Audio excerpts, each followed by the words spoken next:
So hello and welcome. My name is Alexis Janson. I am a former Wizards of the Coast employee, an R&D member, and winner of the Great Designer Search #1. And I am here to help you learn some design skills. I'm gonna evaluate the Great Designer Search 3, challenge #4. And this is the art one. The contestants were given a group of 12 arts, as you can see here, and a group of 10 categories, for lack of a better word, constraints, and they had to take the 12 arts, match them up with the 10 cards, and create cards. And let me tell you, I did this in GDS 1, and this was hard. They had a very similar situation this time around as last time, where some of the arts are pretty easy. There's a few here that I think are pretty obvious to assign, but some are pretty rough. I mean, I think the most obvious one is this one here. You've got a blue mythic rare enchantment. Like, none of these cards are... There's very few cards here that are blue. There's very few that are enchantments. None of them feel like mythic rare blue enchantments. There's a couple... I think the closest one is L down here, has some kind of blue stuff going on. You could maybe turn this land-ish type looking thing into maybe like a slow down type enchantment, like a stasis-y, back to basics-y kind of thing. Even that's kind of a stretch. It's very peaceful. The other one may be this one, but I did some analysis, and I think the problem is I think B has to be used for one of these white cards. So this is really hard. This is hard. Yeah, the contestants received bigger versions of the art. I don't have access to those that I can see. Maybe when we get in and click on the cards, I'll jump ahead really fast and go to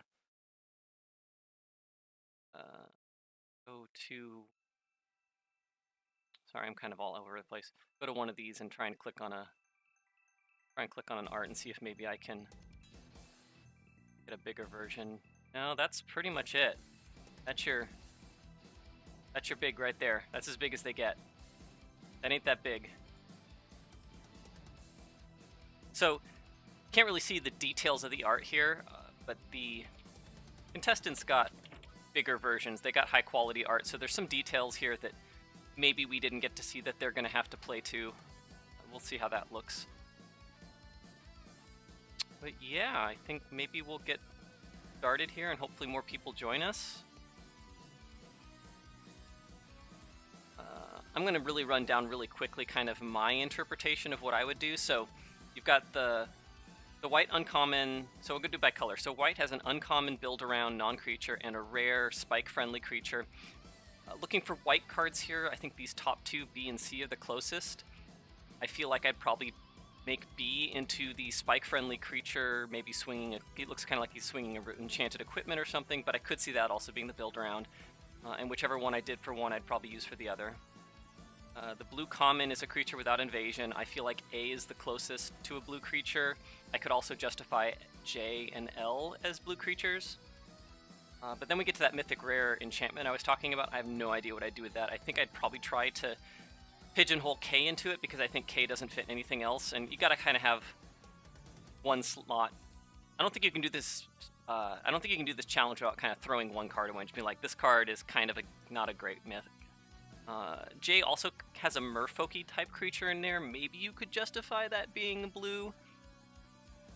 Card 5, black common with an activated ability. I think E, some sort of black cleric, is pretty easy. I could also see L. It's a very black-looking creature with, you know, some magic activation going on there. Black mythic rare. I think this F here looks like a demon. I think that's great. It has a bunch of red in the art, but that's not completely unusual to have hints of other colors in your art. It's just clearly a demon. I don't think there's any argument there. Red uncommon creature that costs 4 or more. You've got a Hellion or worm-like creature over here that you can go with on D. Card number 8, a red rare instant or sorcery, weird Johnny style. So red rare sorcery, I think I fits really well. You've got fire crashing down on a ship. I don't know how I'd turn that into a Johnny card, but I'd spent a lot of time trying to figure that one out. green common number 9 and green uncommon number 10, both non-creatures, one a non-creature spell for limited and one a quirky aura. I think G, H, and maybe J are very green cards. J looks kind of like a green merfolk, honestly. It looks like rejected Ixalan art. I think you could justify that, but none of these are supposed to be creatures, so I'd do some combination of those. G looks like a giant growthy type spell maybe, or a surprise ambush spell. H is a blob killing an equipment, maybe a creature becoming blobified, something like that. And J is kind of a tracking situation. You got this green merfolk looking at the ground here. So that's where I would go. And like I said, I don't think K fits anything really well. So that's why I would use that for the mythic rare enchantment for blue. Just be like, I don't like this one. I'm going to throw this one away and acknowledge that my other 9 cards are going to carry the weight. That's probably where I would go.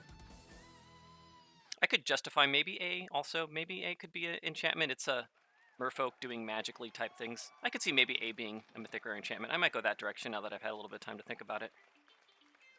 And then I'd have to use J probably for the blue creature. Maybe. Or L. Those would both be fine. J or L for the blue creature. Yeah, I think that's how I'd go. That's how I'd go. We've got 2 white cards, a blue card, another blue card with either J or K, or J or L. You've got black at E, black at F. Red is I, red is D. Green is G and H. Yeah, alright, let's move on. How's it going, Cube Miser? The turtle in Art A? Oh yeah, there's a turtle. I see a snaky turtle-y-like thing on their head, but like, that's clearly not the focus of the art. You don't want to like completely reject details going on in the art, but I think if I submitted this as some sort of weird merfolk shaman that is doing wild magic, like, I don't think anyone's gonna argue against that. But maybe, I don't know, the details are pretty critical sometimes. So it's hard to say without seeing the finer details of the art what I'm actually talking about here. So take everything I said with a grain of salt. So yeah, let's move on to the actual judging. Alright, contestant number 1. Ari, with the lovely picture eating a pie. I love it, that's great. Challenge number 4. I agree, Cube Miser. I think K is an interesting choice. So let's see. And look at that. I think is that K? Am I already on K? First time? First time K. Look at that right there. It's K, as you were saying. All right. Breathe. We're good. Design number 1 from Ari. Shrine of Serenity, uncommon, 3W, with this lovely art with the dinosaur spa. Enchantment. At the beginning of your end step, if you cast an enchantment or sorcery spell this turn, create a 2/3 white dinosaur creature token. Okay. If you cast an enchantment or sorcery spell, that is a very interesting... That's my first thought, is that's a very interesting combination of things. It's very rare to see sorceries and instants split up like that, especially on a white card. I think white mostly refers to instants and sorceries using prowess or prevention effects, and then to take sorcery and combine it with enchantment. So clearly they're doing kind of a batching thing here to say, cast magic, but do it slowly. I kind of like that. I kind of like that. I'm not sure I would have not also put auras, artifacts in there? Like non-instant, non-creature spell. But I like where they're going. I like where they're going. That's an interesting new way to batch things together. I'd be a little bit worried about what environment that fits into. Since it's an uncommon, this is supposed to be a draft build around. This kind of implies that you've got an environment where enchantments and sorceries is a thing you want to build a deck around. And then, of course, you're going to create tokens. Tokens are powerful in pretty much any deck.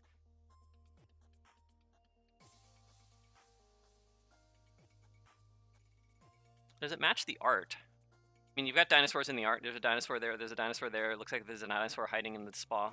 Yeah, this is cool. I like this. I don't have a whole lot to say other than I'm not sure what environment, enchantment, and sorceries go together and create a draft around. Maybe it's meant to just be kind of an off the rails draft around, like not the thing the set's about, but here's a different thing you could do. So this could pretty much go in any set at that point. I like it. Yeah, so the taking it slow thing, I first thought it was going to say at the beginning of your end step, if you cast exactly one spell this turn. Although we kind of already saw that with Rhythm last challenge. This is a little bit different. It's growing on me. I like it a lot. I'm curious, I think I might read Jenna's comments to see how the art matched up. Grade B. Yeah? Sure. Cool. I liked it a lot. There's not really much to say there. I thought that was an interesting take on that.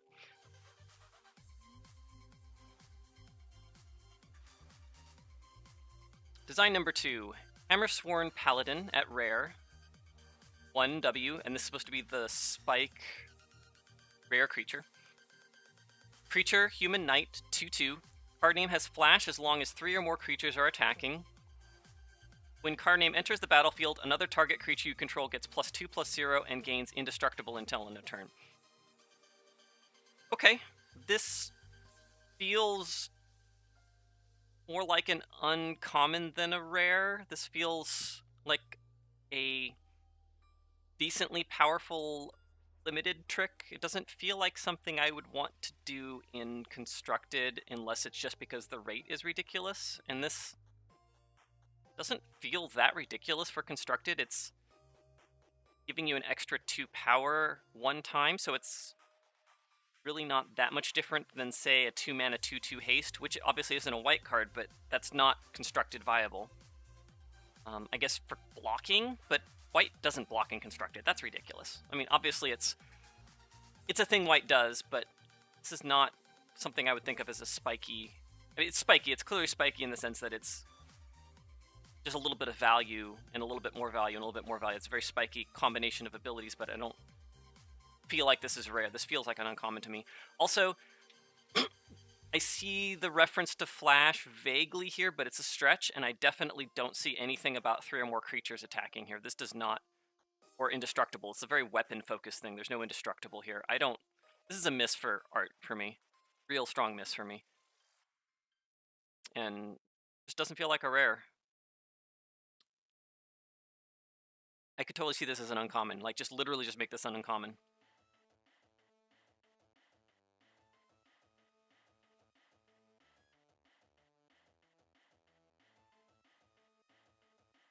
Design number 3, Kalau River Naturalist, common, 3U, and this is supposed to be the blue common without evasion.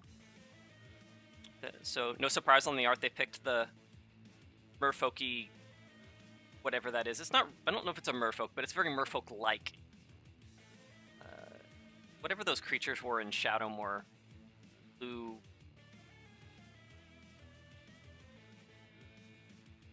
blue-green race. I forget what they were. Anyways, so Kalau River Naturalist, common, 3U, creature merfolk shaman, 3/3. When card name enters the battlefield, if you control a forest, look at the top card of your library. If it's a creature card, you may reveal it and put it into your hand. Okay, that's interesting. They took the green tint of the art, the creature focus in the art, kind of a nod to the greenness of the art, and decided this would be a blue creature that cares about green also. So I like that. It does have a very Shadowmoor feeling in the sense of it being kind of a 2-color card masquerading as a 1-color card. I don't really feel like this is a foresty art, though. This feels much more like a swampy art to me. I would have expected a swampy bonus, but maybe I'm completely off base there. This feels like swampy-like creatures and swampy-like background to me. But I could justify this being a forest in Shadowmoor Eventide. As far as the ability, It's like a pseudo draw if it's a creature. That's a very greenish draw card, so I like that. Tying the forest to a green style of card draw instead of a blue style of card draw, so it makes sense that it's tied to a forest. I think the only thing I don't like about this is you've given a reward for a second color that does a thing the card could have done in mono blue, which is a little bit off. We do that in multicolor set, so this is pretty much saying that this isn't just one of a few multicolor cards in the set. This is saying this is a heavy multicolor set, and we ran out of good ideas where they feel really good as multicolor cards, and now we're doing things that kind of are on the edge of multicolor. That's how this feels to me. So that's where I would think this card is going.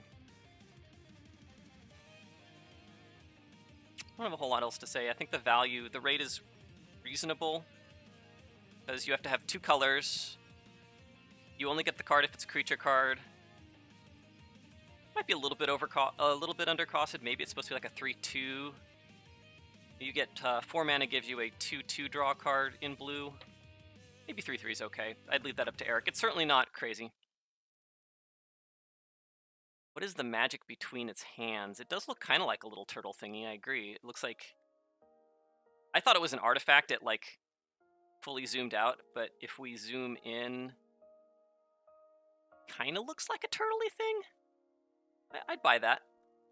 I'd buy that.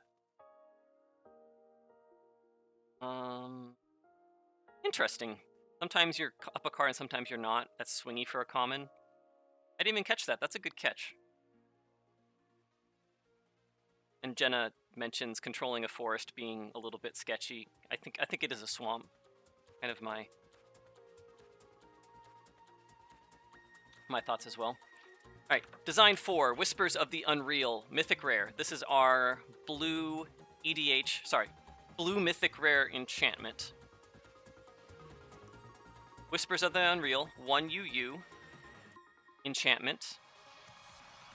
Whenever you cast a spell, draw a card, then exile a card from your hand face down. At the beginning of your end step, if 5 or more cards are exiled by card name, turn them all face up. Create an XX blue illusion creature token with trample, where X is the total converted mana cost of those cards.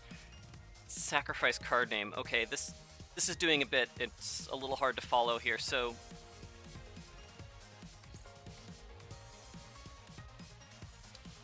whenever you cast any spell, you do a looting, but you exile. So you loot for every spell.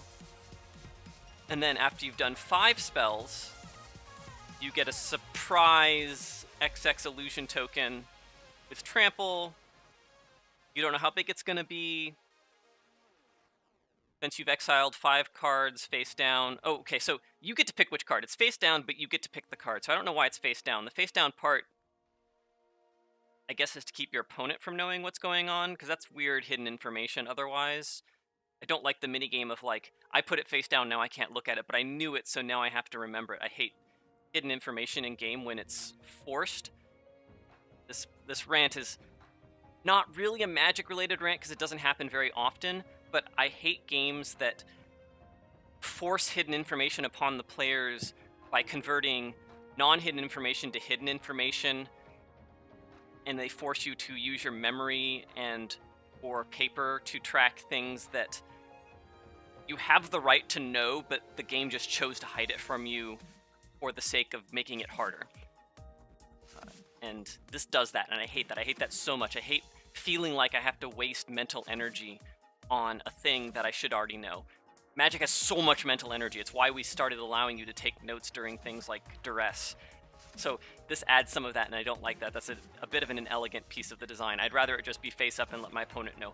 My opponent knowing how big it's going to be is not that big of a deal.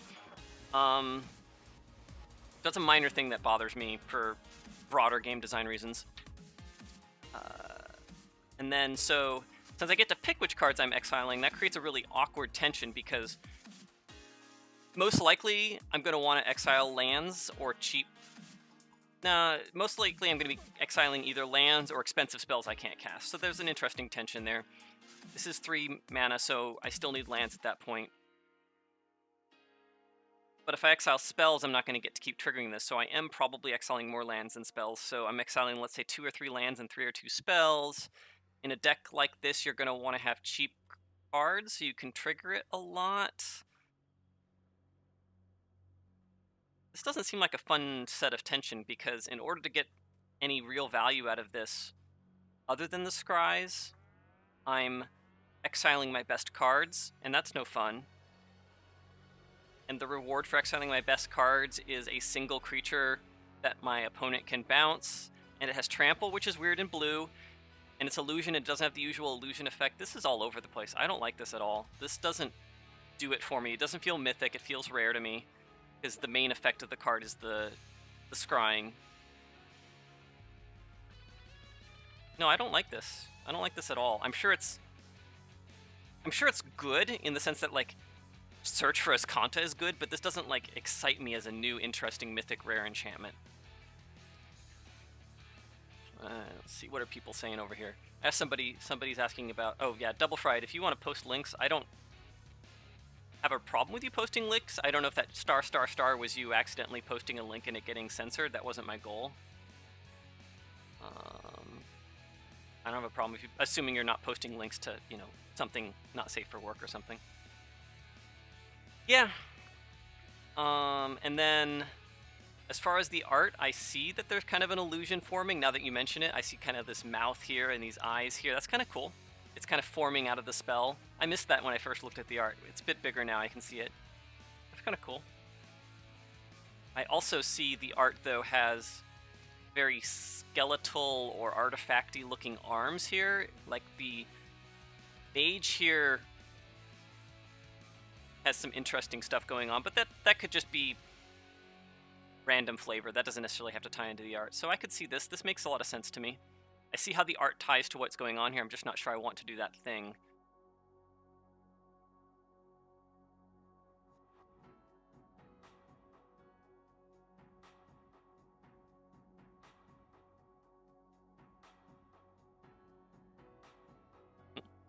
It's funny, everybody else is saying this is possibly too strong and interesting. Except for Maro, who called out the same weird things I did about blue making a big giant trampler. Or being that exciting.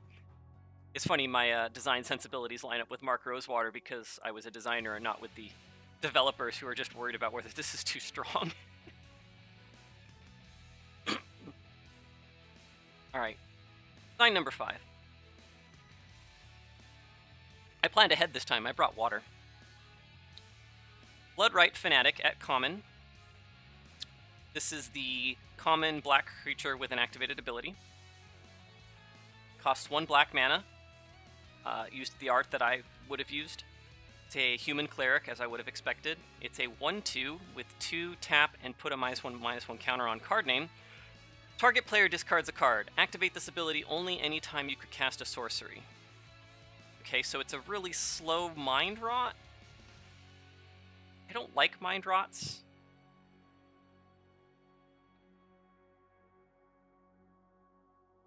I don't like this card. I don't want to play this card. It might be good, but I don't want to play it. I can see doing some tricks with this, depending on what the format looks like, where you put power toughness boosting on it, and there you get more cards out of your opponent's hand. But that's a lot of work to do that. And if you Mind Rot, this costs you 5 mana over 2 turns, 3 turns. And if you don't Mind Rot, then you're paying 3 mana to do discard and a chump. And you can't do this at instant speed, so you can't even, like, chump and get the extra card or thing. And at its base rate, this is a black 1/2. I don't see anything appealing about this card whatsoever.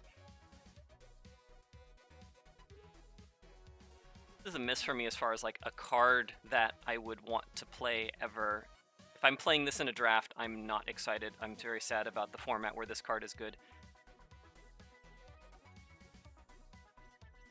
Maybe it's just a bad card in draft. Maybe it's one of those lower rate commons. It's certainly fair. Now, as far as matching the art, sure. You've got a cleric doing cleric-y things, messing with your mind. A little bit of a miss. Like, it's a little bit off. It doesn't quite feel right to me. I would have expected something a little bit more cleric feeling. I don't feel like discard feels like a cleric to me, but that's arguable. That's certainly borderline. Okay. I guess my ultimate judgment is I would not be surprised to see this in a set, but I wouldn't ever want to actually play it. Those cards exist. The -1/-1 counter thing is interesting because it was mentioned that these cards should all go in the same set. So they use -1/-1 counters, which means we shouldn't see any other types of counters. We shouldn't see any +1/+1 counters. So that's just a little minor detail to call out here.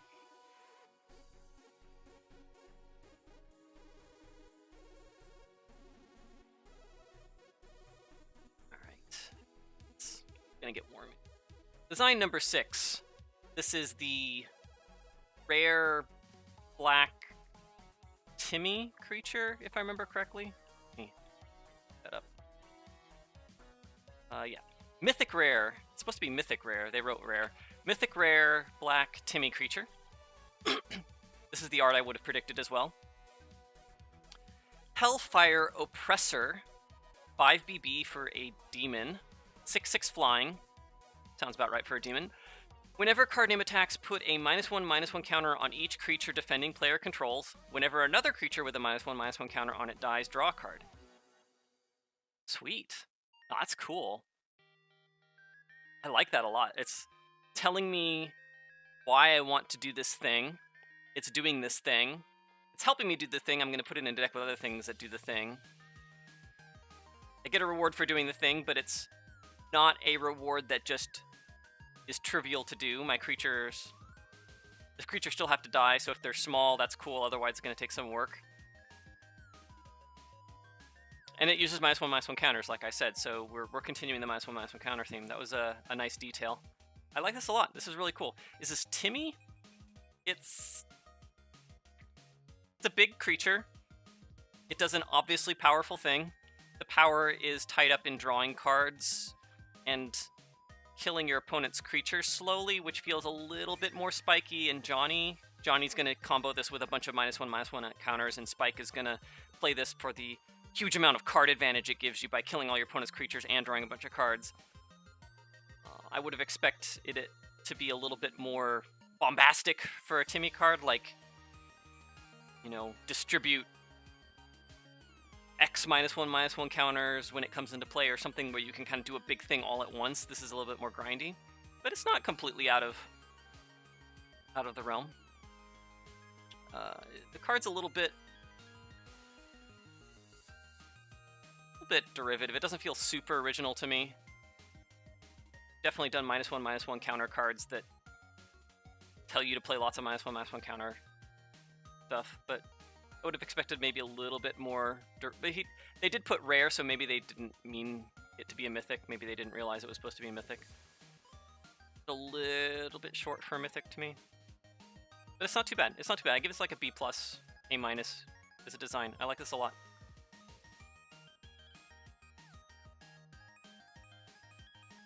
How's it going, Silver Jesu? Thanks for showing up. I appreciate everyone commenting and asking questions, and appreciate you waiting for me to answer them if they're important. I take breaks between cards, but yeah, feel free to ask things or mention things, and I love getting comments here. I like Cube Miser's comment about blue card milling. Good comment. I don't think I'm gonna discuss it. It's just a good idea though.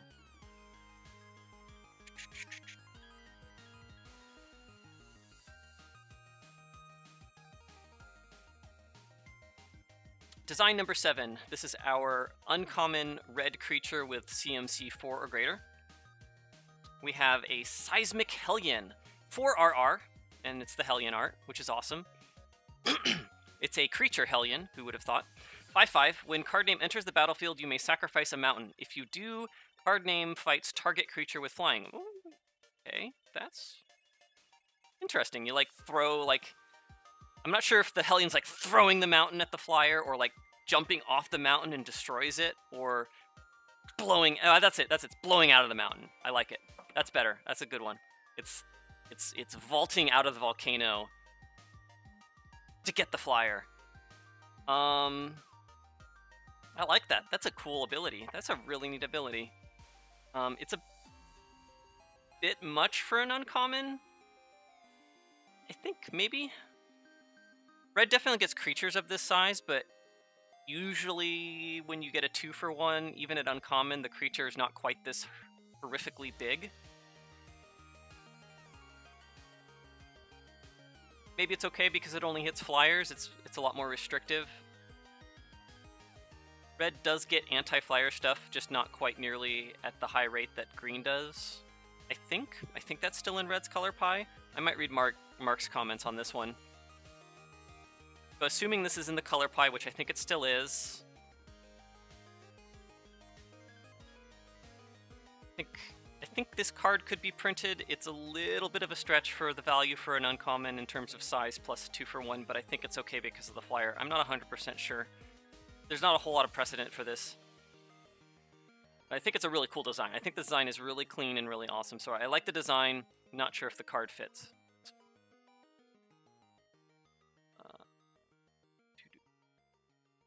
Yep, red is number 2 in flying hate.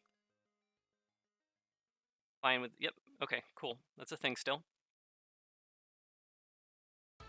Mark doesn't know why you need to sacrifice the mountain. I think it's for flavor. I think it's really awesome flavor. This card would be a lot less exciting if it didn't sacrifice a mountain to me, even though the mountain's probably extraneous by the time you're casting a 6-mana 5/5. But it does give you at least just a little bit of a cost for that double 2-for-1. But I like it. Alright, so this is our red, rare, Johnny, wacky, sorcery / instant, if I remember correctly. Yeah. Johnny, Jenny, rare, sorcery / instant. So they picked the bombardment, as I thought, the art. So this is Reckless Bombardment. Didn't we make a card named Reckless Bombardment? I thought that card was in... Now I gotta look. Okay, I'm just thinking of something else. So Reckless Bombardment, a 5R sorcery. Cast target instant or sorcery card from a graveyard without paying its mana cost. Ooh, I see where this is going. Is it gonna, like, cast multiple copies of it? Because there's, like, a bunch of copies of it in the art. 1, 2, 3, 4, 5. Alright. If it targets only a single permanent or player, copy that spell for each other permanent or player the spell could target. That's a mythic rare! That's not a rare, that's a mythic rare. That's amazing. Oh, I love this. Oh, I love this so much. This is an awesome card. I want this card to see print. Wow. So I can get it from any graveyard. It's a little bit... Yeah, that's fair. Red can do that. Red can cast out of either graveyard. Usually you actually hit your opponent's graveyard, so I could argue that given what this is trying to do, it could just say opponent's graveyard. But I don't think that's necessary for red. And then, obviously, you're only going to hit something that targets one thing, and you're going to be like, bam, bam, bam, bam, bam, bam, bam, kill everything. This might be undercosted, actually. I could see in Constructed, like, I cast some sort of cantrip at 2 or 3 mana, and then I hit 6 mana, and I just bounce everything, draw a bunch of cards, or do 2 damage to everything, draw a bunch of cards, or whatever else it is my cantrip does. Yeah, this is ridiculous. I love this card. This card feels mythic to me. This card definitely feels mythic to me. I love it a lot, though. This card is amazing. I'm surprised we haven't seen this card before. And I think the art is pretty spot on. I wish there was a little bit more focus on the bombarding part, but otherwise pretty cool. So I'm looking at comment over here. Cube Miser's like, this is an 8 mana effect.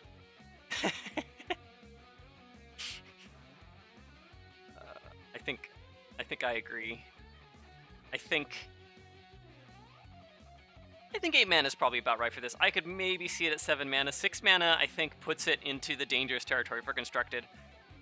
I don't mind this card seeing Constructed play, but I don't want this to be a thing that you're just doing every game. Like, it's kind of Approach of the Second Sun level, which is also 7 mana. This thing that, when you get there and you cast it, you've probably won the game, and we want to make sure that's really hard to get to. But yeah, it's pretty clearly meant for multiplayer. That's another reason it should probably cost 7 or 8 mana.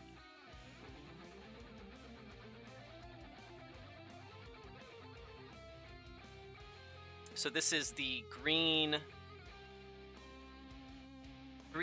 non-creature common for limited. Seek the Ruins, common, G, and it's got the Ixalan green merfolk doing some tracking stuff, so that's pretty much what I was expecting. It was a pretty clear call out.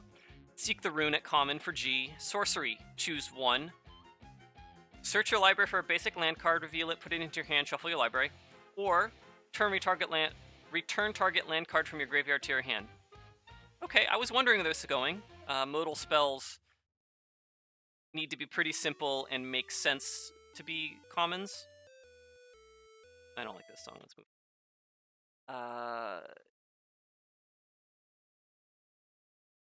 Yeah. It's Lay of the Land with a little bit of a bonus on it, because Lay of the Land is a little bit underpowered. You put Lay of the Land on a card, and you get a little bit of a bonus effect. And the bonus effect is I can get lands out of my graveyard instead, which is, I guess, what I'm wondering at common is just, why would I be getting a card out of my graveyard? That's not a real common thing to do. Most of the time, you just look up another copy. I guess it's non-basic, which is kind of another disconnect. The fact that I can get any land out of my graveyard, but only a basic land out of my library. The more I think about it, the more I don't like all the little tiny inelegancies in this card. I think it's printable, I think it's fine and it's safe, but I'm not sure what niche it's filling at common. What environment do you need to get a land back at common that isn't a basic land?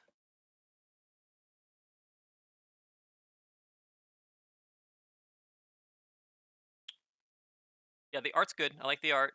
Mechanics safe for common, makes sense. I'm just not sure I would put this at common for common purposes. I think I would try to find a way to make this and this line up so that they both talked about the same type of land, and then either put it at common if it's still common, or move it up to uncommon if it's tutoring up non-basic lands.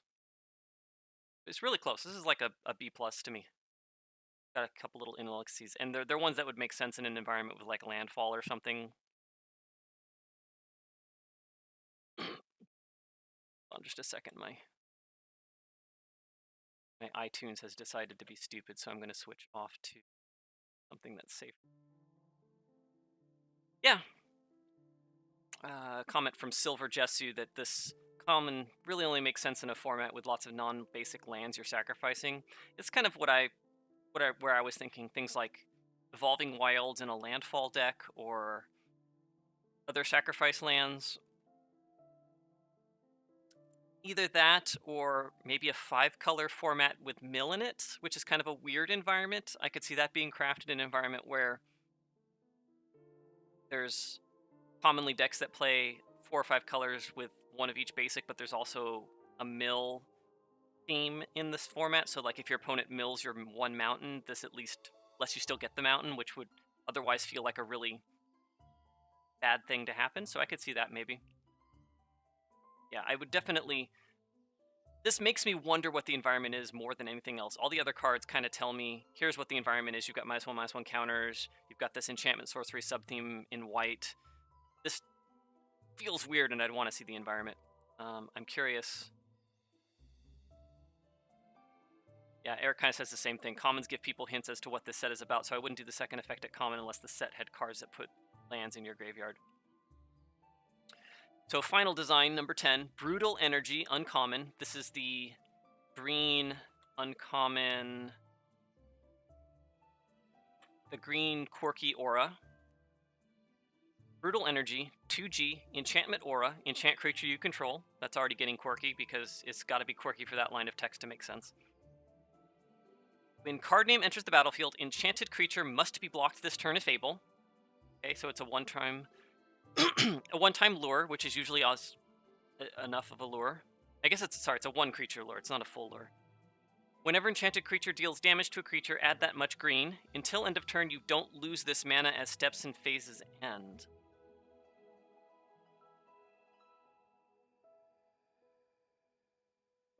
I have no idea what to do with this card.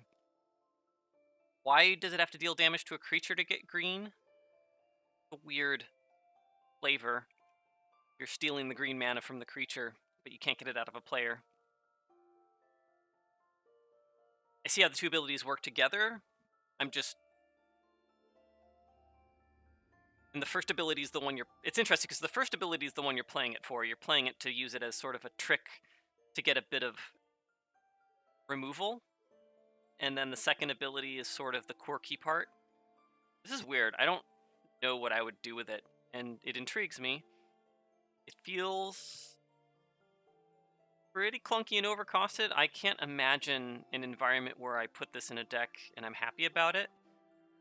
This is really underpowered removal because I have to already have the creature. My opponent has to have the thing I want to kill that's untapped, that is smaller than the creature that I have, that I can attack and put this on, and they've only got that creature. They don't have something else bigger.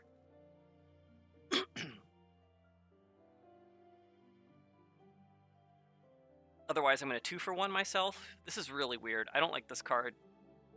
It's okay. Maybe it's a little bit underpowered. I don't know what I would do to fix that, though. Maybe enchanted creature must be blocked this turn if able and is indestructible until end of turn. Maybe? Let it be a one-time removal. Then it's getting away from quirky. Then the second ability is just weird. I don't like this card. This is a miss, and I don't like how it feels here either. I see what's going on in the art. I feel a bit of a stretch to say that this goblin-y, orky thing is giving me mana. It just feels like Hulk hands. You've got Hulk hands here. Hulk smash! That's what should be going on. He's jumping the guy, so it's provoke. I get that, but I don't see the G. All right, cool. Let's see if we've got any comments. They hit quirky right on the head. I agree. Double fried. It was definitely quirky. All right. That was pretty good. Ari had a lot of really interesting designs. I liked a lot of those. Want to see more of what that environment looks like. Let's see what Chris got. This is definitely a lot less crazy than the mechanics, though. I'm not getting to follow a story all the way through, so... Last week was a lot more entertaining. Maybe this upcoming one where we get to see people within the context of an existing set will also be really interesting, but this time it's just a bunch of individual cards. Anyways, moving on. Great Designer Search 3 finalist, Chris Mooney. Alright, Chris, let's see what you got. Design 1, Glimpse the Void. This is your white uncommon build-around. That's another art I pegged as white, so I like to see that I'm at least thinking in the right lines there. 1 WW for an enchantment. When card name enters the battlefield, exile 2 target creatures. At the beginning of the next end step, return those cards to the battlefield under their owner's control. Whenever a permanent is exiled by a spell or ability you control, you gain 1 life. Okay, interesting. So it's a double blink for 3 mana, which is pretty powerful. Especially since you can blink your opponent's creatures. So you can either use this on the aggressive to falter, or you can use it on your own CIP abilities. So that gives it a lot of utility. That's nice. A double blinks. I don't know of any double blinks that cost less than 4 mana, but maybe there's one. The one I'm thinking of draws a card, though, to be fair. And then the second ability guarantees you're going to gain at least 2 life here. I'm a little bit curious why it didn't just say exiled by anything. Why does I have to control it? Those are extra words that I don't need to be there. A little bit weird that maybe it turns into a strange hoser. That's okay. I like this a lot. This does a couple interesting things. It's very build around. It's a little bit too narrow for your average draft environment. You'd have to have a lot of come into play effects, enters the battlefield effects for this to be interesting. Or a really aggressive format where spending a card to get 2 creatures out of the way for a turn and gain a couple life is really good. Maybe something full of tokens. This card is just a little bit too much going on. It's got the exile thing and the gaining life thing is a little bit too much. They go together, but this feels kind of randomly tacked on. It feels like the designer was like, I want to do a blink. This is a blink card. What can I add on to blink? And they just came up with kind of a random thing that adds just a little bit of extra value. I'm not super excited by the second line. I would have liked something that felt a little bit more like I would actually build around it rather than just a free little bonus. Because one life isn't enough of a bonus for me to fill my deck with more blink effects or exile effects than I otherwise would have. This isn't really making me do a thing that I wasn't already going to do. This is the most of the ability. So yeah, a little bit extraneous. This also probably should say up to 2 target creatures. That's minor though.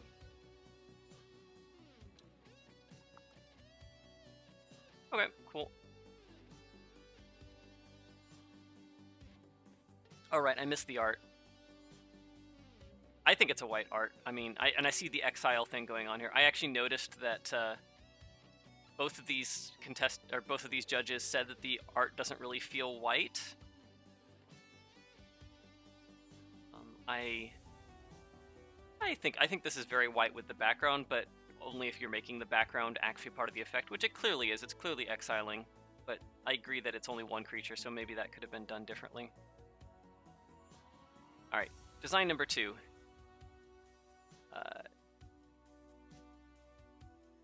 There are double blinks at 3 mana apparently. Okay, yeah, that makes sense. So the double blink was kind of on point then. Not super super unique then. Seen those cards before. And yeah, the art. Yeah, Silver Jesu, the art. It's very vague. I think it's white. I would have used it for white. I think B is the whitest one by a large margin. And I can see K being used, but I think C can be justified as white. I think in terms of what you're looking for, you need 2 white cards. I still think B and C are the best. I think you just have to make sure your C feels reasonable. I don't think there's a better one. K is a stretch, and there's nothing else that's better than C by any stretch at all. Nothing else here is white. Maybe L, but the illusion with the eyes and stuff makes it not true. And here's our other white card. So this is our rare spike card, rare spike creature. Another 2 mana 2/2. So apparently that's where we're going with our spike rares. Mist Shaper Monk, 1W for a human monk, 2/2. As long as card name is tapped, non-creature spells your opponent's cast cost 1 more to cast. Interesting. So this is the Thalia tax. Thalia hits all players, so this is much more aggressive. It only hits your opponent. Your opponent's non-creatures cost 1 more to cast, which is, wow, that's a huge tax. But it only happens while the monk is tapped, so you have to be attacking every turn. I really like that. That's an interesting, aggressive stance to take. I would have considered, even though I think it's worse, I would have considered maybe making it when this attacks until your next turn. Non-creature spells the defender plays to make it kind of feel part of the attack, like I attack you and this trigger happens and it's just true. It's a memory issue, so that's probably a bad idea now that I'm thinking it through. So that makes sense why it's tapped. The implication is that if it's tapped, it attacked, but the problem with that is, of course, there's ways to cheat that. I'd be looking to build the deck that taps this and it stays tapped because it has some sort of like equipment on it or enchantment or something like that. Or just put frickin' Fire Whip on this, ping you, ping you, ping you. But that's cool, that's a Johnny thing. This is very spiky, I agree with spiky. I feel this being spiky. I also see the art connection that they're trying to do. I swing with my hammer and it's creating this effect that comes from my hand. A little bit unsure how the taxing works, but I'm not even sure what taxing should look like. A really creative take on Thalia. I'm not sure if it's too good or not, but it's really cool. This is growing on me. I like this card a lot. I wanted this card to see print so I can play it in random formats and piss my opponents off as I attack them for 2 and they can't do anything.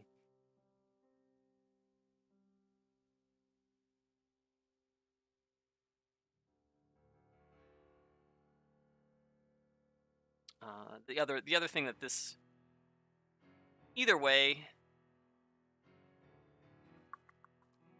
the opponent's going to have a chance to use their spells during my upkeep and first main, so this is not going to lock anybody out of instants, but it's always going to lock people out of sorceries and enchantments and stuff. The only types of instants that it's going to make a difference, whether it's a trigger or whether it's a static effect, are like things that target it while it's tapped, and that's pretty narrow for constructed. Seal Away is the only obvious one in this case. That's fine.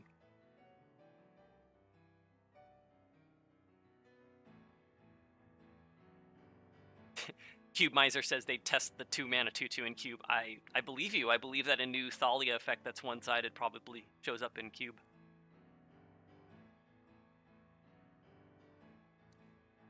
Yeah, Double Fried. I like the tapped version better now that I've thought about it. It was more looking for, is there a better flavor for the mechanic, and when you go down the path you realize the flavor's better, but it's not worth the memory issues. And that's something that you have to do sometimes when you're designing cards, is you find that the best version for a flavor or the coolest words don't give you enough value to make it worth doing the complicated thing with more words or with more memory issues or whatever. And sometimes it works. Like the whole point of Trick and Text, you've got cards that say things like protection from demons and dragons, and that 99% of the time doesn't matter, and it's still really cool. And so we still put stuff like that on cards because it just makes the card cooler. Alright, so this is our blue common creature. Amphin Shaper. It's 3U for a Salamander Shaman. It's a 3/3. Apparently 4-mana 3/3s are the blue thing this test. When card name enters the battlefield, until your next turn, target creature loses all abilities and becomes a blue turtle. There's that turtle right there. Blue turtle with base power and toughness 1/1. I like that. I like the flavor there is real. Look at that little tiny turtle. I've made your creature into a turtle. Woo! That's awesome. It seems... it's until your next turn, so it's got a little bit of memory issues. It's a little bit of memory issue for a common. I don't think it's unreasonable since it's only for one turn. I think it's totally balanced. It's totally reasonable as a bonus effect on a 4-mana 3/3. A lot of times it's just going to kind of slow your opponent down a little bit. I like it a lot. That's really cool. There's a cool flavor there, and I think it matches the art really well. Cool.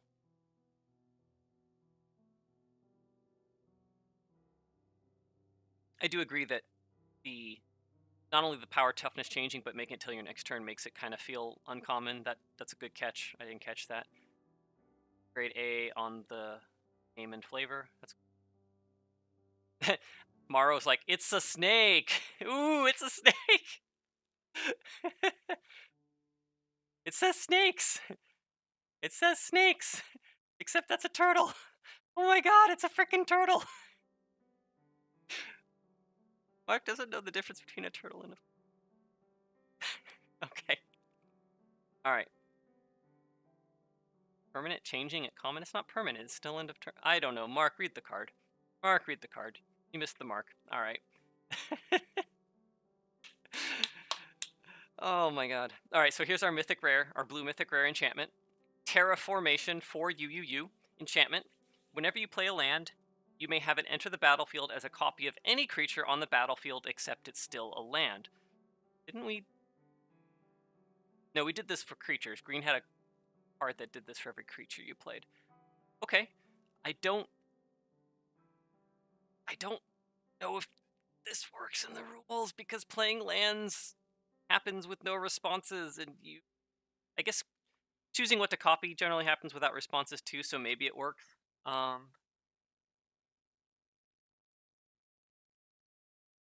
that's fine. Yeah, never mind.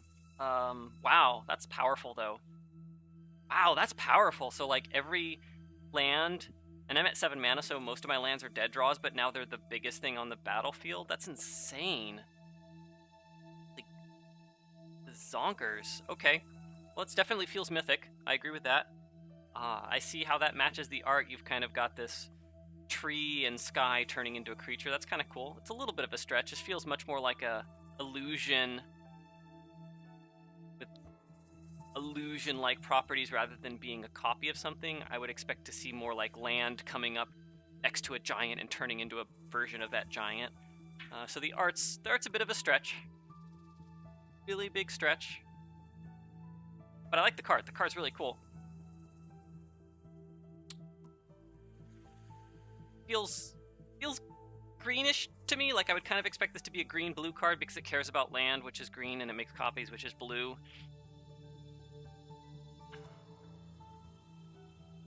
I think the color is off. I think the art is off, but the ability is really cool. So, give you an A for the card, and maybe a C for meeting the constraints of the challenge. I don't know, did it say it was supposed to be certain... Did it say it was supposed to be Timmy? No, it just says super exciting. Okay. Grade C. I like this card. I liked it when Scott submitted it for his design test. Oof. Woo! Ouch.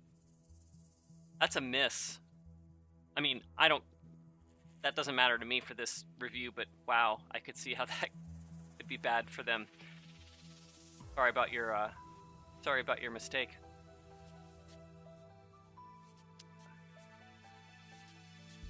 This is the black common creature with an activated ability. I did not expect this because this does not look like a black card. Let's see how they played it up. So Goblin Goo, Goblin Goo 2B, creature ooze. So it's an ooze, so I can see that, and I can see a black ooze. It looks like a green ooze though. You got this black ooze at 2/2 with Death Touch, which makes sense for an ooze. 3B, sacrifice an artifact or creature, monstrosity 3. If this creature isn't monstrous, put 3+1/+1 counters on it, it becomes monstrous. Okay. It does not feel like a black thing to do. I would expect green to be sacrificing artifacts to get bigger. Maybe red, maybe even blue. I guess black does that occasionally, but this is interesting because this is telling me if black is sacrificing artifacts and has monstrosity, that's a lot of limitations on what this set is doing. This tells me a number of things about what's going on in this set, and I'm surprised they would be in the same set. It's a very specific environment that I haven't seen called out on any other card yet. I mean, yeah, black can sacrifice artifacts, but it's just not a common thing that black does. Usually black just sacrifices creatures, so I'm a little surprised there. The base 3 mana 2/2 Death Touch is fine. This is a bit overrate, I think. 3 mana 2/2 Death Touch. Okay, no, I guess you're sacrificing something, so it's not so crazy. You're not just paying for it. But yeah, you've got this in an environment where monstrosity exists. You have at least some amount of a sack theme, because this is an expensive sack effect, so you want that pretty much only in a set that has a bunch of tokens or sack theme. And you care about artifacts? That's interesting. I don't know what that environment looks like. This raises a lot of questions, and I don't know if I agree with this being black. Maybe you could argue that this bottom here makes it look kind of black. Okay. This card's pretty complicated for a common too. It's got a lot going on. I would have expected this to be an uncommon. Usually things that sacrifice things to get bigger are uncommon, although it's a one-shot, so maybe that's okay. There's just a little bit too many things wrong with this. It's like none of those things by itself would have made me hate this card, but I think that there's just a little bit too many things wrong with this. But nothing super crazy. Nothing I'm gonna like harp on individually.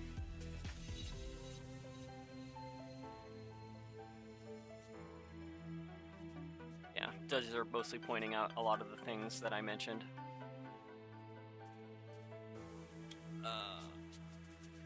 Line number 6. So this is our Black Timmy Mythic.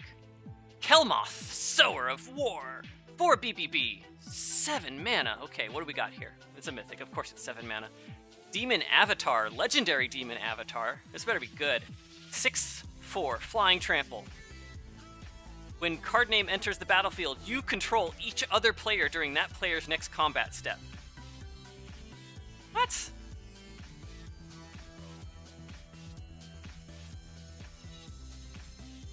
So for each player, so let's just think about this in a 2-player game. All this is doing is saying I get to pick how you attack next turn. Oh no, I get to make decisions. That's weird. That's weird. Is that Timmy? That doesn't feel Timmy to me. That feels Spiky or maybe Johnny. That's a very niche, weird thing to be doing. That doesn't feel like Timmy at all. Because what am I doing? I'm not attacking with things that I don't want to attack with. I'm attacking with things that are going to go to their doom, and then I have this tiny little narrow window to abuse all of your instance and instant speed effects. Ugh. And tap your mana so you can't cast anything second main phase, which is weird because now you're going to cast your sorcery and you're going to... Now you're going to tap all your mana first main phase, and so I can't actually do any of those... this is terrible. I hate this. I hate what this does to the game, and this doesn't feel Timmy. This is very, like, spiky, next-level-y, timey-wimey, woozy-woozy, human avatar. Ugh, I don't like this. I was expecting it to say that you get to control, which is not that special of an ability. We've printed that, and this feels to me like the designer took a splashy cool ability that we've done a couple times. We've done it like once every couple sets, the control another player thing, and we find new variations every set. And they were like, oh, this is a really cool splashy ability, and it is. It's splashy every time you do it, but it's not splashy anymore just by itself. First time you do it, it's splashy. Second time, it's splashy. Third time, you got to come up with a variation. So that's what we do. We come up with variations, little tweaks on things, new versions of Mindslaver, new versions of you can't lose the game, new versions of, Jester's Cap, new versions of Wishing. There's maybe a dozen abilities that we bring out once every set or two, and we come up with slightly new variations each time. That's cool, but you got to come up with a variation that all the implications make sense and you're actually doing something cool and new with it and refreshing, and sometimes that means the base card changes but the effect's the same. It's different, but it's different in a way that I don't like. It doesn't do something that I want to do. It's just the you control each other player ends up being a really fancy way of saying you get to pick what they attack with, because nothing else is going to work. They're going to tap their mana down, they're going to cast their spells before combat, they're going to tap all their lands so you can't use any of the mana. Just not going to get to do anything cool. I don't like this. It's way too fiddly and way too trying to play up these words as special when they're going to end up not working out. And it doesn't feel like Timmy either to me. The ability feels like a demon, I see that. Although usually demons punish you and not your opponent, so that's kind of a little bit weird. I don't like this.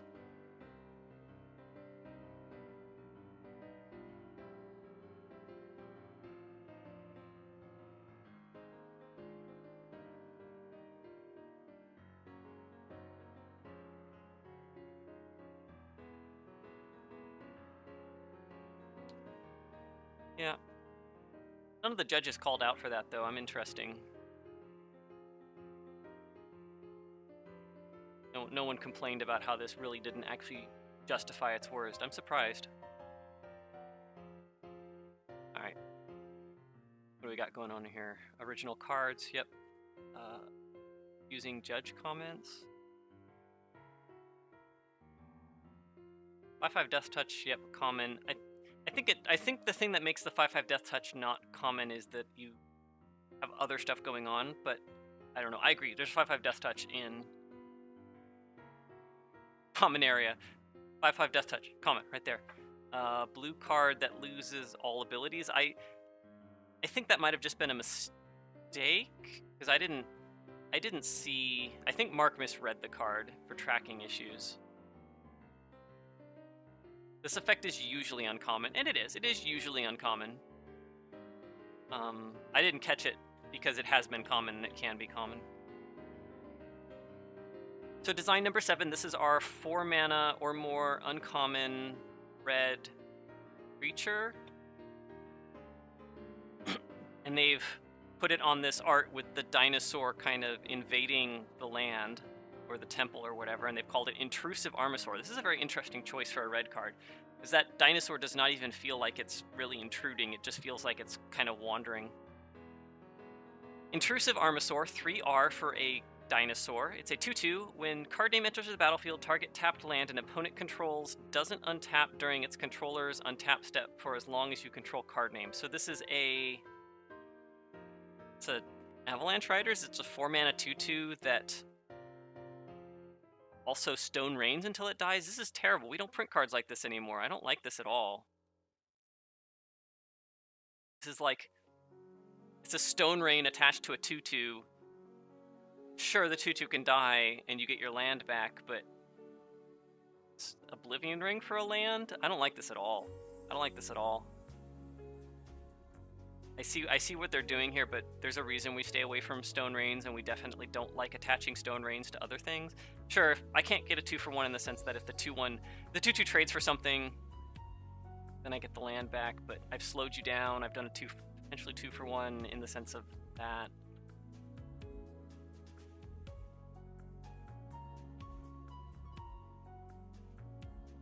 I don't get the flavor either. You've got this palace, and there's this tiny little dinosaur inside this huge palace, and somehow that means you can't use the palace. Just kill the stupid dinosaur.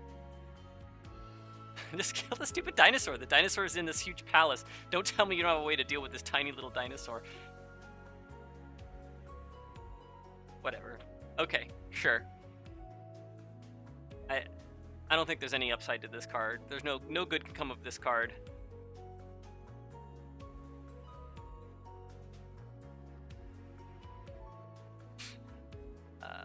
Design number 8. This is our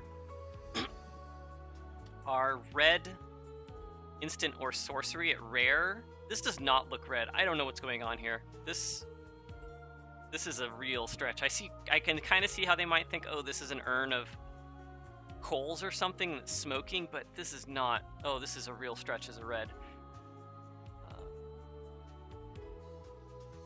All right, self-infliction. I do see them cutting themselves and the blood dripping. I missed that the first time through.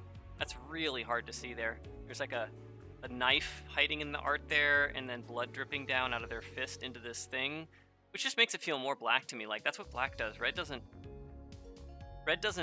make self-sacrifice for power. They sacrifice things out of emotion and out of chaos. They don't sacrifice things for power like this is going here. This is clearly I'm intentionally hurting myself in order to get gain, and red doesn't do that. That's just not the right flavor. Alright, seen the art. Moving on. Self-infliction, rare, 1R, sorcery. Choose any target. Until end of turn, whenever a source you control deals damage to you or a permanent you control, card name deals that much damage to the chosen target. Then, card name deals 2 damage to you? What? And it's a sorcery? Whenever a source you control deals damage to you or a permanent you control. So, until end of turn, all the damage that I'm doing to all of my things, I have to do the damage to my own things, and then I get to throw it all at your face, presumably your face. I'm not targeting a creature with this. There's no way I'm doing anything with this card that doesn't involve killing you, other than like card name deals 2 damage to you. Like, yeah, there's this backup plan of, okay, I can shock your thing, which is, oh my god, terrible. But other than that, this is like this weird Johnny card where I'm just casting this and I'm winning somehow. I don't know what I'm doing yet. I don't know if it's like cast this and earthquake my creatures and all that damage goes to your face. This is about the Johnniest sorcery I've seen in a long time. Okay, it's supposed to be Johnny. Alright, I'll buy that. This is weird. This is really weird.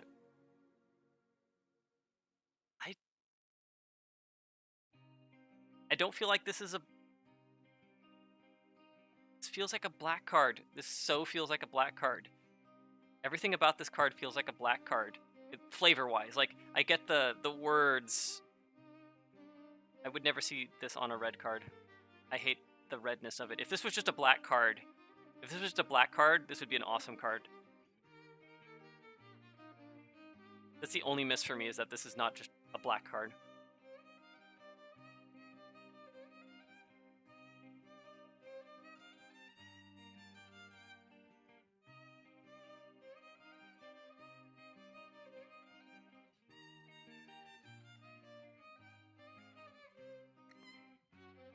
Cube Miser, you're casting it and making them not block your creatures, since it would reflect the damage to your opponent. Right, so like it's kind of a falter. That's not a rare card though. This doesn't seem like you're doing this to yourself kind of card where you get to direct the damage back to your opponent. I mean, that's what it is. It's very much like, if you're just using it to get your creatures through, then this is not a rare. That's not what you're doing with this. It's a Johnny card where you cast this and you have some sort of plan where you're going to be doing...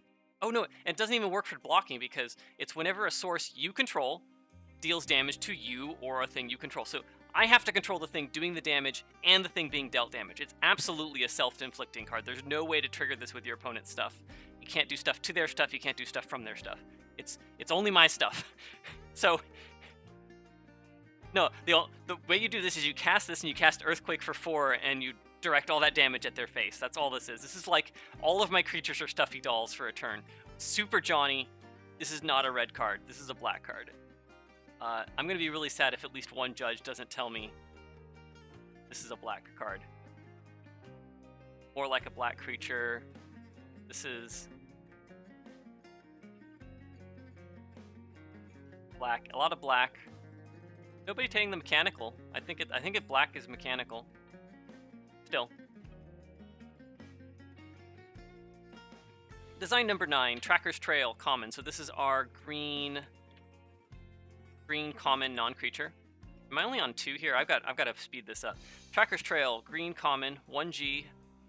Sorcery, reveal the top 5 cards of your library. You may put a land card from among them into your hand and or a creature from among them on top of your... What?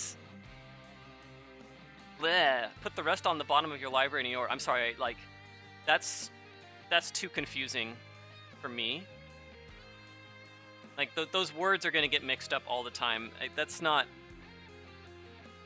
I'll evaluate the card in a second, but the fact that it does one thing with one kind of card and another thing with another kind of card, and then all the other cards go a third place, that's too much like mechanical moving stuff, A to B to C to B to A, that I'm going to mix up. I guarantee at the pre-release, people are going to be putting both cards in their hand, or both cards on top, or they'll put the land on top and the creature in their hand, and they're going to go, oh wait, it went the other way. This is just a little bit... So obviously they're doing that in order to make it balanced, because you get 1 card into your hand rather than 2, because 2 would be too good. I would just avoid putting that set of words on a card. I would cost it so you can get both cards, make it 3 mana so you get both cards. Although I think we did that card. This feels like a card we've done. I know we did Creature plus Enchantment, right? Creature plus Enchantment for 3 mana. We definitely play in this space all the time. It wouldn't surprise me if a card like this has been done, Creature plus Land. And you can't put them both on top because that's terrible. I don't like this card. This card is fiddly and slightly different in ways that have no benefit other than showing I can make a slightly different tweak for a design test to show that I don't make cards that already exist. It's being clever just to be clever, it's being different just to be different, and that's not really giving anything here. And again, that's like the worst place a design can be, is to be slightly different and slightly clever and worded slightly weirdly just for the sake of being different and clever and wordy. I mean, the card is very mechanical. Feels very mechanical. Why is 1 going in my hand and 1 on top of my library? Tell me the story there. That doesn't make... I guess the land is leading to the creature, like the land tracks to the creature. It's a stretch. It's kind of one of those stretches that I would only accept if we needed this weird effect for constructed or limited balance, and it was just exactly the right set of words. But I would never design this as a designer. This is the kind of thing that development does. I don't like it. I get the flavor, though. The flavor's cool. You're tracking, get lands and creatures out of tracking. You trek through lands to get to creatures.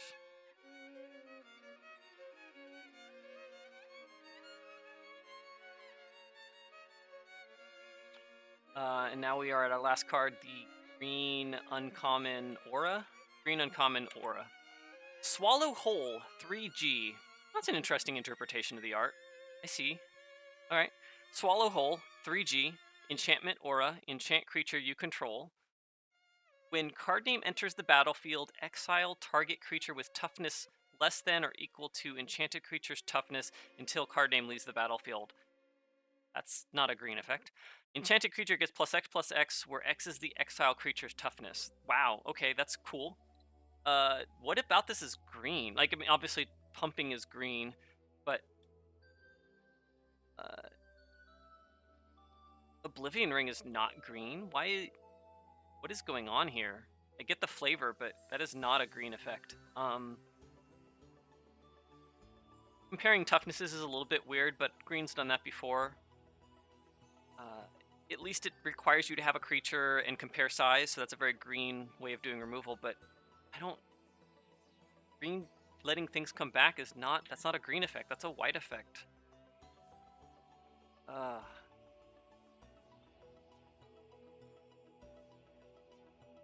Flavor's cool. I was worried that they weren't going to be able to pull off an aura for the words swallow whole. I think it's still a little bit weird as an aura. Like,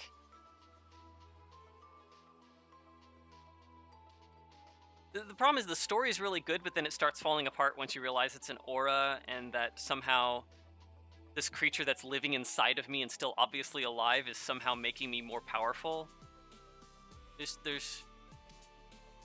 either a flavor card or it's a mechanical card, and it fails both. The pieces that are one fail the other and vice versa. So, like, you gotta kind of pick what you're trying to do and go all in on that and make that. You've made a card where you tried to do you tried to do a flavorful card on one hand, and then the parts that aren't flavorful make sense as a green card, and the parts that make sense as the green card aren't flavorful, and oh my god. This is because this line of text is at least mostly white. That's the flavorful part, and this line of text is sure fine as green, but this doesn't make sense to me. I don't know how I'd fix this. I like the concept. The swallow hole concept is cool, but I don't know how I'd fix this to make this a card that either felt fully green or told a story. Like, I guess you could just take this effect off. You could just make it a green Oblivion Ring. That card makes sense. That's kind of cool. I could see that card existing. It's a little bit weird, but I think this card would be fine if it was just this. I would have just made it this effect. A green Oblivion Ring. Done. A great comment from chat. Cube Miser says he loves the idea of chaining multiples of these. So you have this like 2/2, and you use Swallow Whole to exile a 2/2 to make it into a 4/4. Now you can swallow the 4/4 to make it an 8/8. That's awesome. That's cool. I love it. If it didn't let the creature come back, then making it get bigger would make sense. But the fact that the creature comes back, it breaks the immersion for me.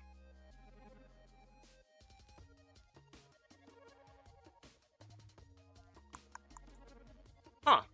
So Mark Rosewater says that green temporarily exiling other creatures is a place that design wants to experiment. I have not heard that. I must have missed that. That's interesting. I did not know that that was a thing that they were considering doing. I mean, given that, if you consider that that is actually a green ability now, so that takes away the color pie issue. It's still a bit powerful. Getting that +X/+X is powerful, but now at least mechanically the card works, and so now the flavor can take a little bit of a backseat to the mechanicalness of it. I like the card a lot better if that's actually a thing. I didn't realize green was changing to do Oblivion Ring. I don't like that. Why would green get Oblivion Ring? That is like... Green and white overlap in so many places. Why would you give green another one of white's abilities? Give green any other color's abilities. Give it blue or black's ability of something, and that's great. Green and blue need more overlap anyways. Why would you give green Oblivion Ring? Yeah, this is neat. This is a neat little insight. I did not know that green temporarily exiling other creatures was a thing that Mark had said. I'm gonna have to look that up later.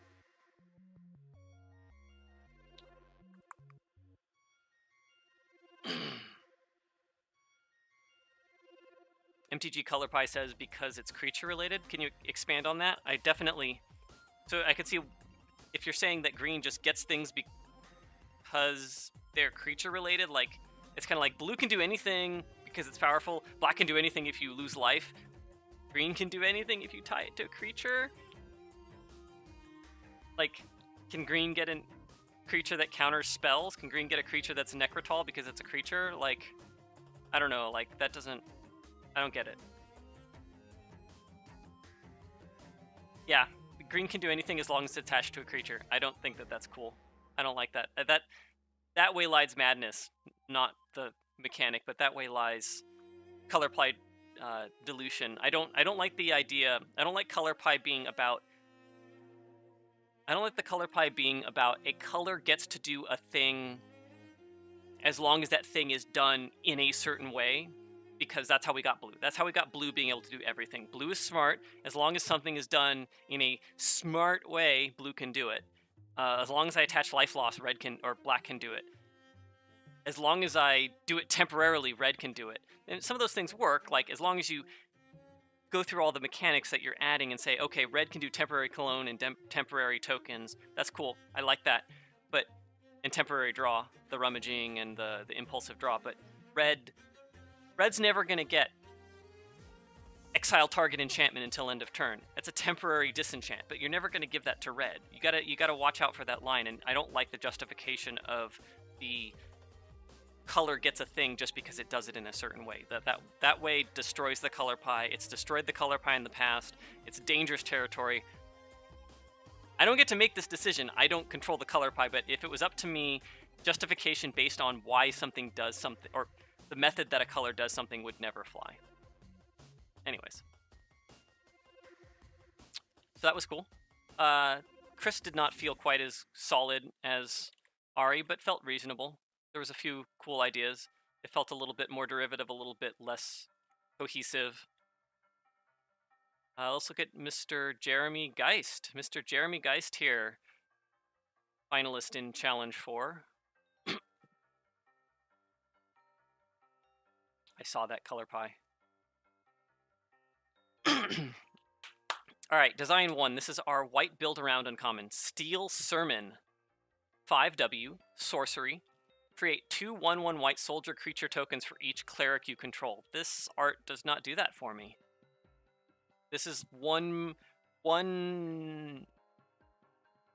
green tinted elf creature going ooh. There's no soldiers here. There's one creature that kind of okay. I don't, now that I've seen it at bigger size, I don't think it looks like a cleric. At smaller size, I would have said maybe it's a cleric. This is a real weakness on the art. As far as the card goes, 6 mana to turn your clerics into soldiers. That's a really interesting design. I'm assuming that means that I'm drafting a cleric deck, so there's some sort of tribal theme. So maybe we're gonna see. I guess it's build around, so maybe it's not a tribal set, and this is your one tribal card. That's what this tells me. Clerics is a bit of a stretch. White gets some clerics, black gets some clerics, but if it's not a tribal set, I wouldn't expect there to be a ton of clerics.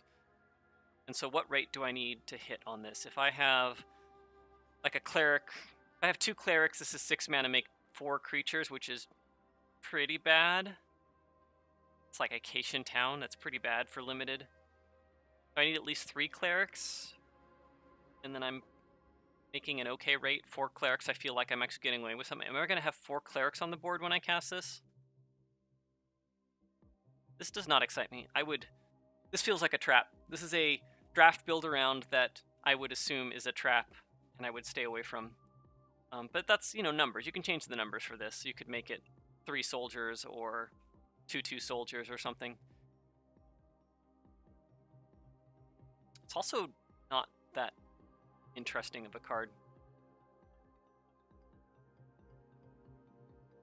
Card's fine, but it's not that interesting.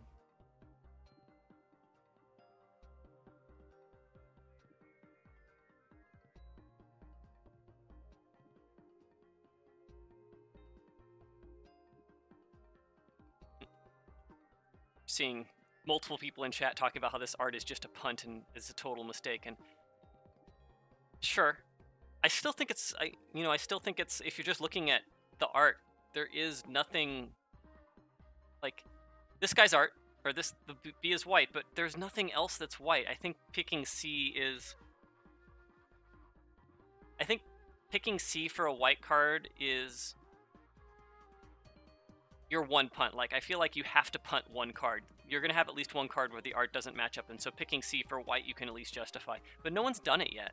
I agree that none of it's come through. You want a card that makes sense to have a single creature doing something vaguely white with the background. It's interesting because this is a sketch. This is not a finished piece of art. You can tell it's very sketchy in the background. That's not a very fair thing to give our contestants. All right, so this is our rare spike creature. Spell Sigil Quieter, WW. Wow, we're just making bears. All of the rare white creatures for spike are bears. It's interesting. Spell Sigil Quieter, WW for a 2/1 human cleric. Nothing can be the target of spells or abilities. Any player may pay 1 for that player to ignore this effect until end of turn. Okay, so that's an exciting line of text. That's an exciting line of text. I wonder if it works. That's interesting. I like that ability. Everything has Shroud. Everything has Hexproof would be pretty cool too. I wonder how we'd write that. I think nothing can be the target of spell abilities. That is neat.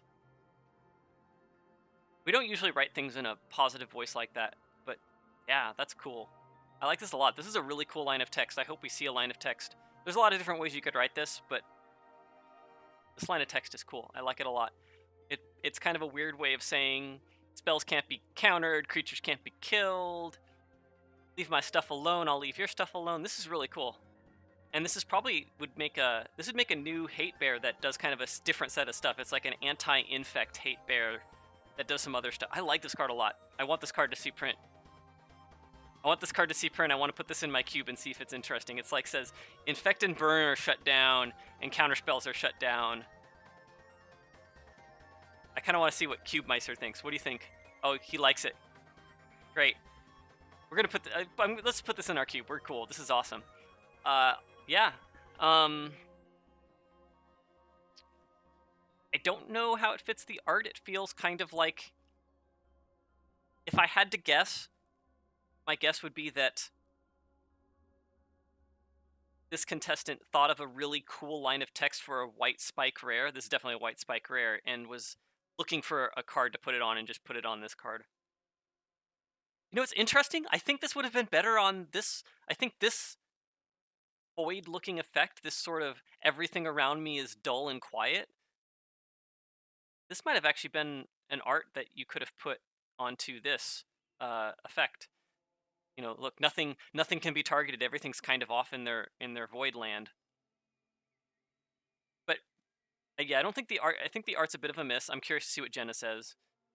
There's this art tells me I'm attacking to do something. This art tells me my equipment, my power is in attacking somehow.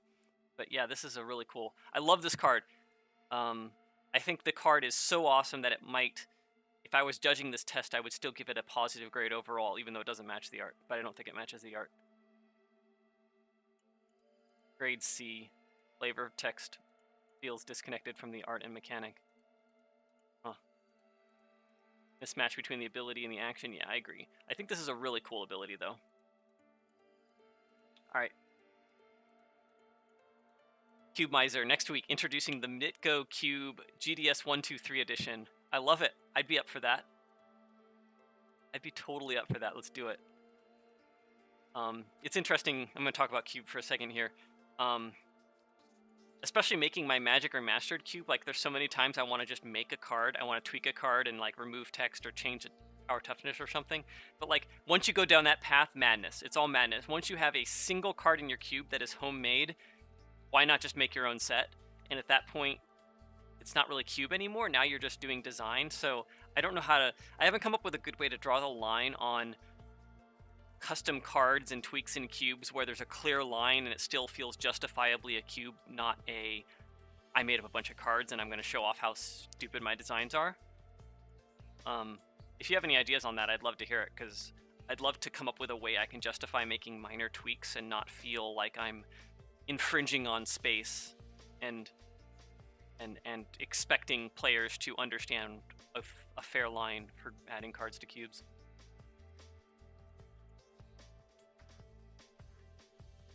I don't know how, I don't think I can stream the research for Magic Remastered. It's literally hours and hours of staring at Scryfall search results and spreadsheets. I don't know if you read the white Color Pie article. I've got a red one in progress. The white Color Pie article, like, that was like 2 solid days of work. It's not exciting. You don't want to watch me do this. It was really cool work. I discovered all sorts of neat things, and I feel like I understand the white Color Pie way better now, and I got a lot of really justifiable things for my cube, and even if I don't take A item, I know B and C as backups, but so the work was worth it, but it's not fun. It's not fun to watch. I might be able to talk about it. I might have like a podcast where I do my podcast live on Twitch and I talk about it and you guys can ask questions. I'm not going to do it as... Sorry, I got totally distracted there.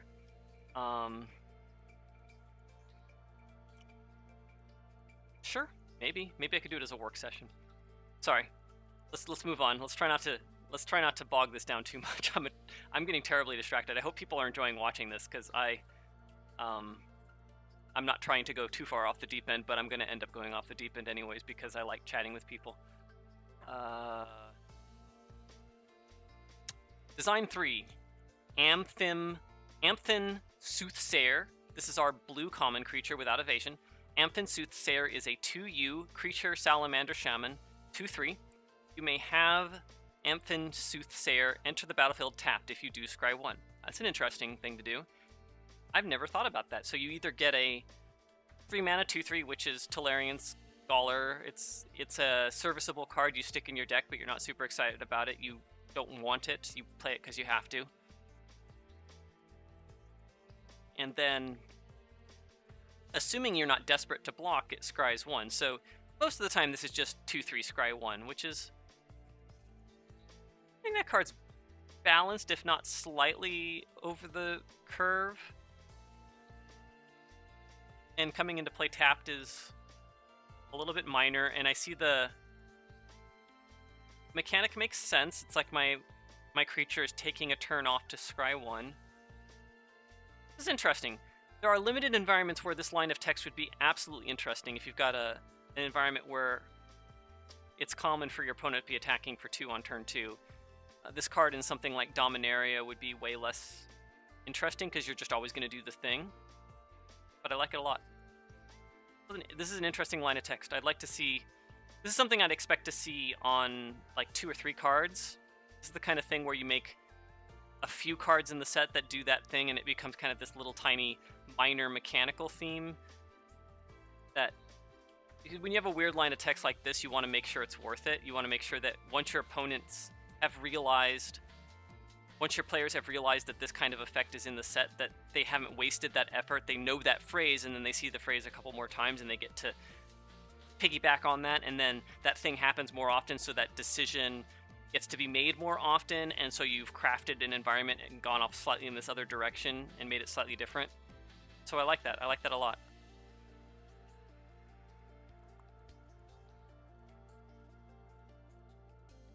Yeah, this is really awesome. That was a really cool design. I really like that one.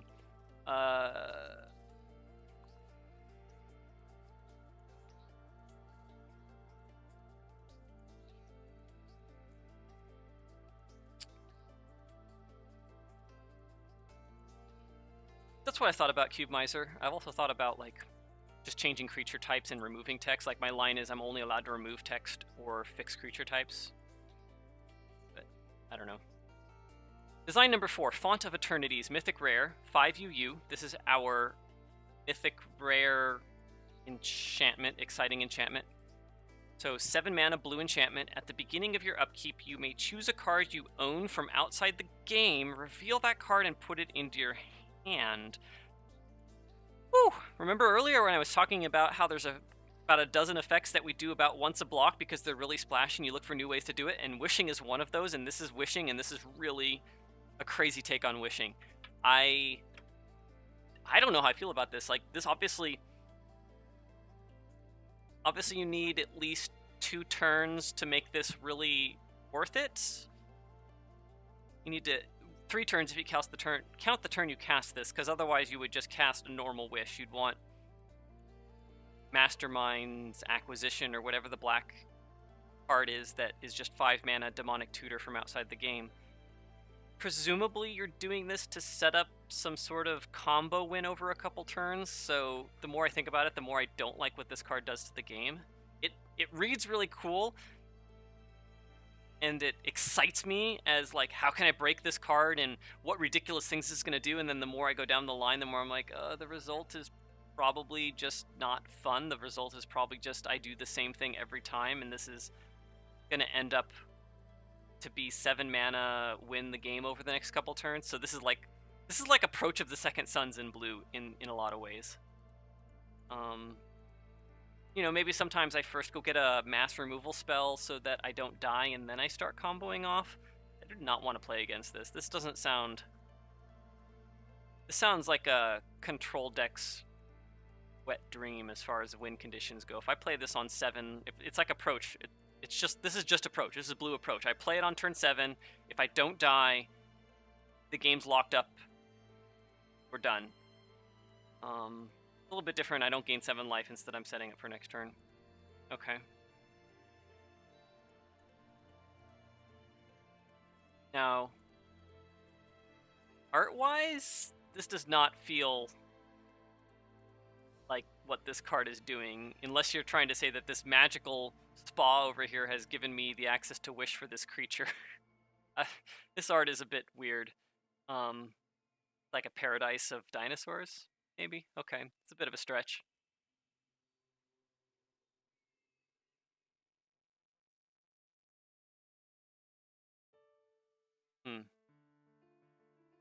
Interesting. Nobody else is worried about this card not being fun. I don't think wishes should be repetitive. Yeah, pretty much. Alright. Maybe the card's not as scary as I think it is.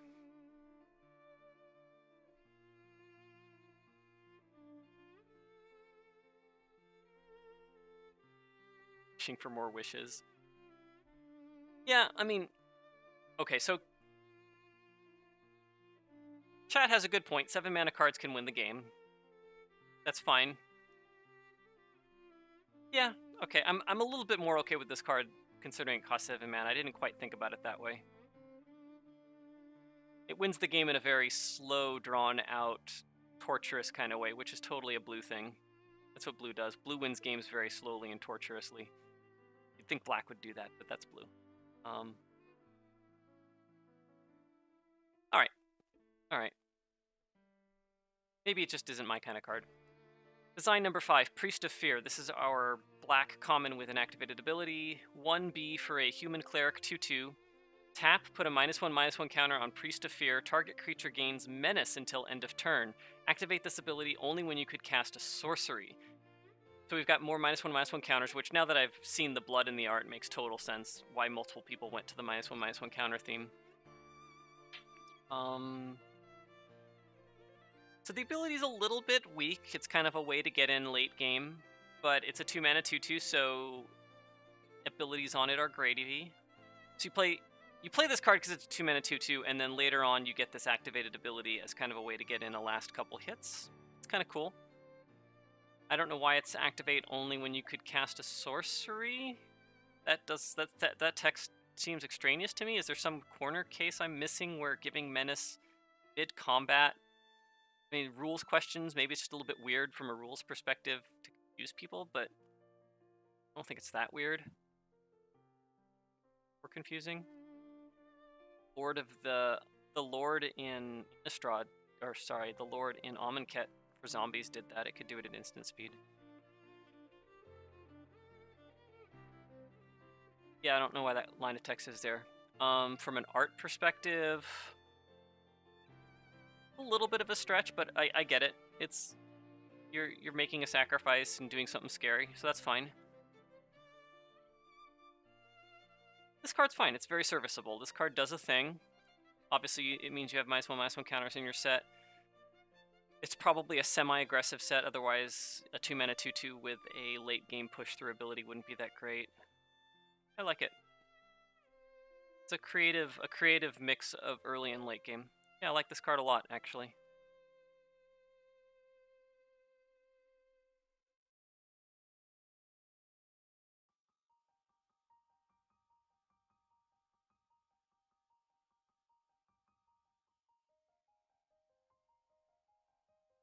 Line number 6. This is our black mythic rare creature for Timmy. Right? For Timmy? Black mythic rare creature for Timmy. It's 3 BBB, so 6 mana in black, legendary creature, human wizard. 3/6. At the beginning of the game before shuffling your deck. Wow. Okay, this is gonna be cool. This is already treading into weird space. This is Timmy? Are we sure this is for Timmy? Alright, it's supposed to be a splashy Timmy mythic rare, but it's talking about before shuffling your deck. You may reveal this card. If you do, target opponent gets a fear counter. You may only reveal a creature named Fear Tyrant Cyrith once per game. When Fear Tyrant Cyrith enters the battlefield, remove a fear counter from target opponent. If you do, create 3 5/5 Black Nightmare Horror creature token. Okay. So all of that weird nonsense, all that weird mechanical nonsense is not actually the point of the card. It got me all excited with all this cool text and it let me down. It disappointed me. All that is doing is basically a complicated way of saying you can do this thing once a game. Basically, when I play this 3/6 for 6 mana, really what it is, it's a 3/6 and 3 5/5s for 6 mana, but I can only do it once. I can't bounce it and do it again. I can't blink it and do it again. My second copy doesn't do it. It's just a one-time thing. And, like, you could just as easily say, when Fear Tyrant Cyrith enters the battlefield, if target opponent doesn't have a fear counter, give them a fear counter, do this thing. I don't understand. I get the flavor. It's kind of cool. It's like, it's coming, and that's cool. That's a lot of text for that. That's a lot of shenanigans, a lot of weirdness. Digital would shut this card down. There's no way we would want to have to code this nonsense or deal with the weirdness in tournaments of this, people forgetting it and being upset. Like, there's just so much that can go wrong here. I'm playing this in my EDH deck and I gotta go dig it out. All of that just to make it cool about the it's coming thing, that's not worth it. God, I was really disappointed. It felt like it was going to go somewhere really cool that justified this. So when you get these weird lines of text at the beginning of the game before shuffling your deck, that's a phrase we've never used in Magic before. So the first time you use that phrase will appear on a Magic card at some point in the history of the game, probably, maybe not. Like, you use that phrase, you got to make it worth it. You got to make the build-up worth it. We haven't done this phrase for 25 years. Make it worth it. Do something crazy with it. Don't make it a mechanical way to accomplish something you can do some other way. It's not going to feel special. Make it something that needs that phrase. You control target player's turn. That's a phrase that needs to be that way. You know, search outside the game. That phrase needs to be that way. This phrase is a bunch of coolness until you realize what it's actually doing. Maybe that's just me. I feel like this is a waste of a cool phrase. Card's cool. I mean, let's pretend like it just does the thing. 6 mana for a 3/6, make 3 5/5s. That's a lot of value. That's a lot of value. That's 18 power for 6 mana. That's insane. Holy zonkers. Okay. The art's a bit of a stretch. I don't see 18 power in that art. I don't see anything close to 18 power in that art. This card's really powerful. But it's a rate monster in that sense. Like, you know, there's no way this card's going to cost 6 or give you that much power. And this line of text, you know, so I like cool lines of text like protection from dragons and demons. That's a cool line of text that doesn't have any exterior cost to have in the game, so you just do it. This has so much cost, you got to make it worth it. But I like the concept here, but it didn't get there for me. It didn't do anything with this line of text to justify spending this unique thing. Magic has used so much of its design space that when you find these little niches, you got to spend them well, and this didn't spend it well. This did not spend that credit very well. Chat points out that this phrase has appeared on conspiracy cards, so, but okay, yeah, that's fair. Conspiracy is kind of a little bit of a different situation. It's clearly, pretty much all the conspiracy cards that have this effect are cards that would never be balanced in pure constructed. A little bit different. I didn't think about it that way, but I don't think it's even those cards. They spend the phrase to do something that you can't do any other way, and they do a cool thing with it, like the arcane guy that says before your game, exile an instant or sorcery, and your opponent sees this time walk coming. I don't think this spends this phrase very well.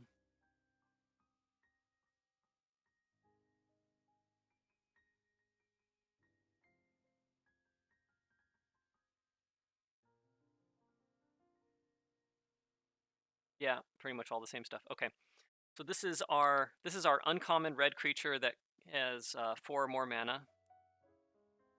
Design 7, Starving Hellion, 3/R, creature Hellion, 5/5. When Starving Hellion enters the battlefield, it deals 5 damage to another target creature. Put a number of -1/-1 counters on Starving Hellion equal to that creature's power. So it's a 5 mana red creature. It's a 5/5. It comes into play, it deals 5 damage to a creature, and then you put counters on it. So it's kind of a really long-winded way of saying that it fights something else, but that the damage that the fighter does to it is permanent. Okay. That's still really good. Like, it's still a 2-for-1 most of the time. Especially if you hit like a spider. I really want to hit a spider with this. I want to cast this and kill a 2/5 and I get a 3/3. It's Flame Tongue Kavu. Like, Flame Tongue Kavu, you can do it uncommon. Necrotal. It's probably fair. Okay, the more I think about it, the more I think this is probably balanced, but it does some different things than a normal fight card, so that's cool. I like this a lot, and presumably there's a -1/-1 counter theme, so I get to abuse that. I don't like that it has to eat something. Maybe that's red. Red does that. Red forces you to pick a target if you don't have your own. We probably wouldn't print it. We'd probably say target creature and opponent controls. That feel bad of Flame Tongue killing your own creature isn't really worth it. I like the variation though. These designs are getting really high quality this week. I like where this is going. I think the art's a great fit. You've got this monster coming out and eating a thing. That's cool. I like it. I like this a lot.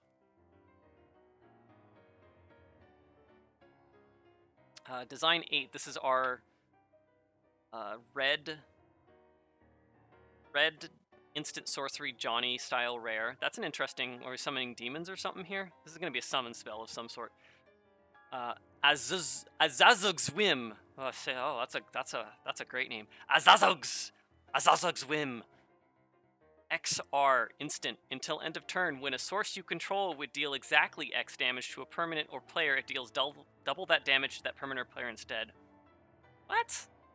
What am I doing with this? I have no idea what I'm doing with this. Okay, so I guess just by definition it passes the Johnny test if I don't know what to do with this.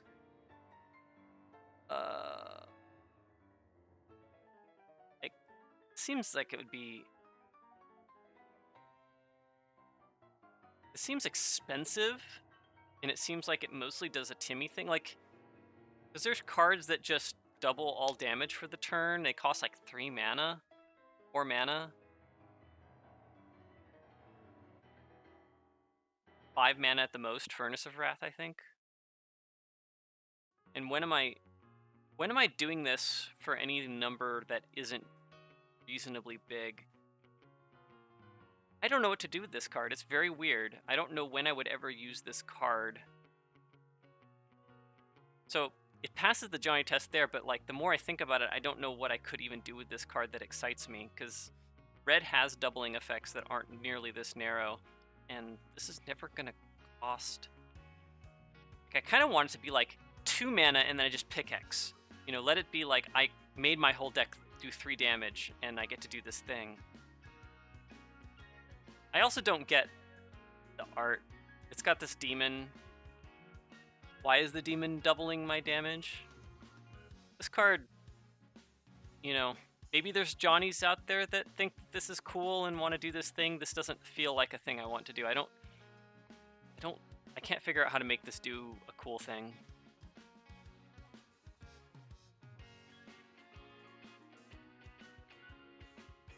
Yeah, I'm seeing lots of misses here.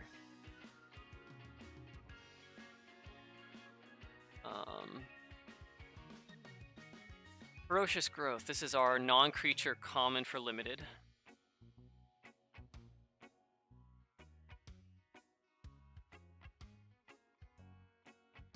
Ferocious Growth. 3 mana green spell, so 2G. Sorcery. Choose 1. Target creature gets +3/+3 and gains trample until end of turn, or target creature you control fights target creature you don't control. So it's baseline, it's a 3 mana fight card, which is really weak, but sometimes you play what you need to play. I think that effect is 1 mana, Prey Upon. Yeah, normally that's 1 mana. Or give a creature +3/+3 and trample, which is about 3 mana at instant speed, so it's a little bit weaker than that too. So it's an interesting choice. Okay. Both are underpowered. I mean, Pump and Trample at sorcery speed is way worse than instant speed, so that's pretty underpowered. Fighting is also pretty underpowered. I wonder if you could get away with making this 2 mana. I bet you you could do a version of this that was only 2 mana, still had the same thing. Let's assume Dev fixes the rate. That's not really design's problem. Design is saying is, I can do this thing. I can either make my guy bigger, or I can fight your guy. So it's 2 different ways of making your guy stronger, or whatever. I see that. They feel flavorfully connected, but mechanically very disconnected, because a lot of times you're going to be wanting to do both. You kind of wish it did both, and that kind of sucks. That's not a really good feeling. Let's see, does it fit the art? I could see... I see the fight. I don't know if I see the +3/+3 and trample.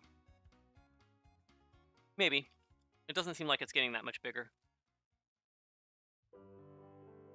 This card's okay. It feels really mechanical.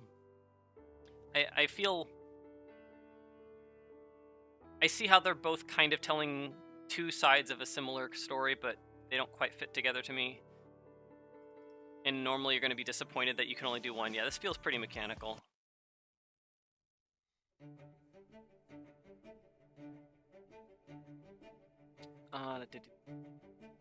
Design number 10, Scavenger's Appetite. This is our uncommon green quirky aura. It's Scavenger's Appetite for 2 mana, 1G. It's an enchantment aura, enchant creature, G, exile a card from your graveyard. Enchanted creature gets +1/+1 until end of turn, and you gain 1 life. So this literally makes something into a scavenging ooze. Okay, that's cool. It's a callback. This is like a time spiral card. This is like a time spiral card. Oh, it's +1/+1 until end of turn. I didn't even put a counter on it. Ugh. This is really underpowered. Because you're not going to have that many cards in your graveyard. This is like for... Like, it's an uncommon, so you're expected this to do something in draft.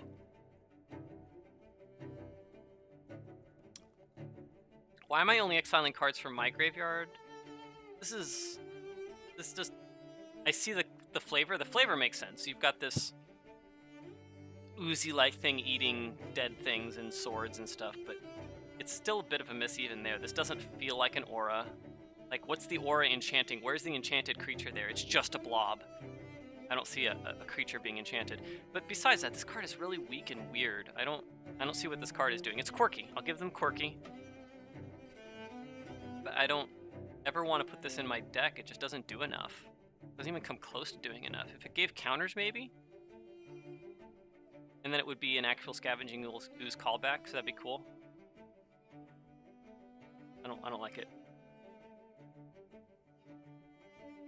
Alright, cool. Yeah, this also had some decent cards, but another few hits I didn't feel as good. So far I've been the biggest fan of Ari. Chris and Jeremy are kind of in the middle of the proverbial pack that I haven't seen 2 people from yet. So let's see what we got here. Let's try and push us along. So we've got Ryan Siegel Stetchler.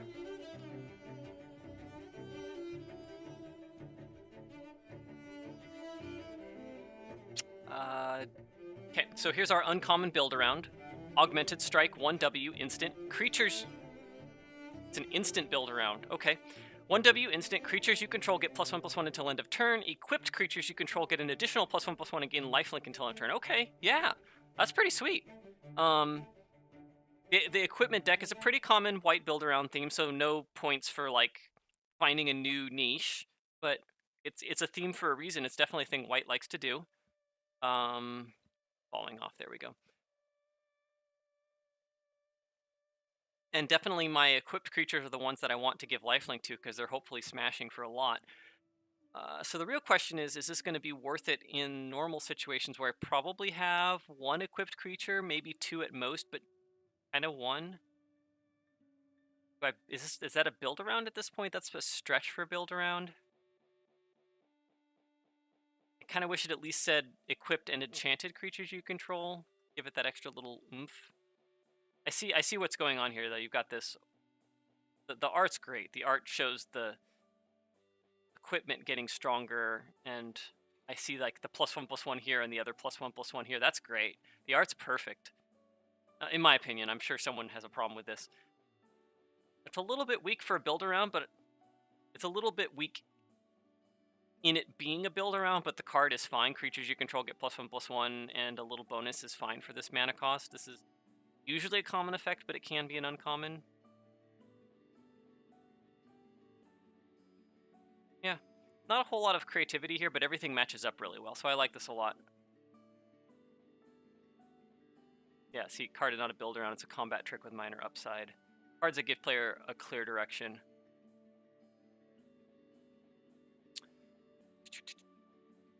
So this is our rare white spike creature.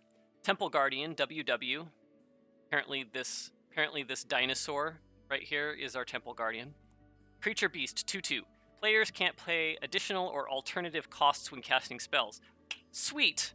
I love it. Cost to cast spells can't be reduced. Awesome! I don't know if this works. But apparently, we're all making white hate bears. Every single player has made a white hate bear, and they've come up with like 3 awesome designs. Cube Miser, we're gonna make the all GDS white hate bears cube. This is great.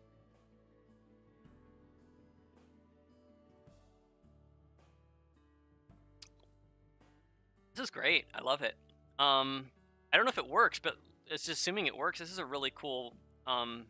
It's a cool taxing effect that we haven't ever gone into, and it does. The nice thing is it taxes things that are inherently unfair. These are the kind of white hate bears, the kind of white taxing effects that I think are the best to print. The ones that punish players who are trying to cheat the fundamentals of the game, but people who are playing fair aren't punished. This basically says if you're trying to cheat your spells, don't. But if you're playing fair, it's fine, and that's great. I love this. This card is amazing. I don't like the art. I think the art is completely random. There's no flavor tie-in whatsoever for the ability, and calling this a Temple Guardian is a stretch at best. But card's really cool. I like the card a lot. Cube Miser. Play Magic as printed at the top right of the card. I agree. That is exactly what this does.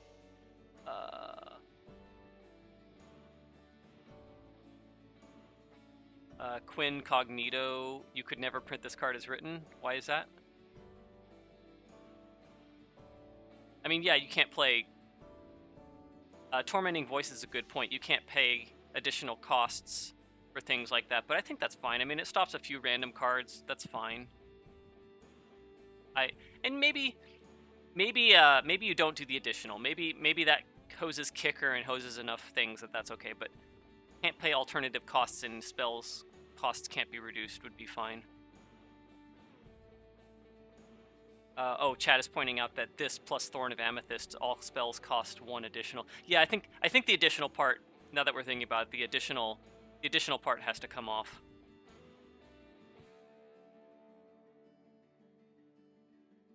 Okay. Yeah, I'm starting to see some rules. I think but the thing is, like, it's a cool set of text that has never been printed before, and, like, one of your jobs as a designer is to throw those ideas out there and then let the rules team and the dev teams come back to you and say, it doesn't work for these 3 reasons. And you say, okay, well, cool. What can we do to make it work? And you work back and forth and fix it. Your job as a designer is to start by just coming up with the crazy ideas that no one's done before. And I think that's what I like about this, is it's a good starting point for an idea that has a lot of coolness to it. It's not cool just for the sake of being cool. It's cool because it's going in completely different territory. So I like this a lot. Doesn't fit the art. Doesn't fit the art. Art is a bit of a strain to me. So this is our blue common creature without evasion. Muck River Soothsayer, 3U for a Merfolk Shaman, 2/4. When Muck River Soothsayer enters the battlefield, you may exile a creature card from your graveyard. If you do, draw a card? Okay. That doesn't feel like a blue card. That feels like a black card, maybe a green card. I could see that being a green card. It doesn't feel like a blue card. Blue doesn't mess with the graveyard unless it's a graveyard set. That's not... It gets instants and sorceries back, but blue doesn't mess with the graveyard in a non-graveyard set. So you're telling me this is a graveyard set? Maybe we'll see more of that.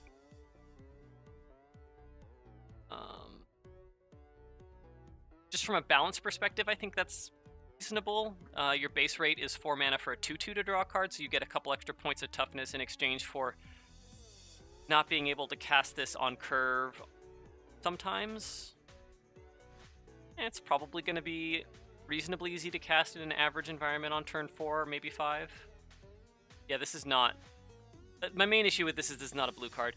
It's a stretch for the art, too. It feels more like it's enchanting or doing something with a creature or something there. It's a stretch for the art. I don't like this card. It's a miss. Black or green. Design 4. This is your mythic rare enchantment in blue.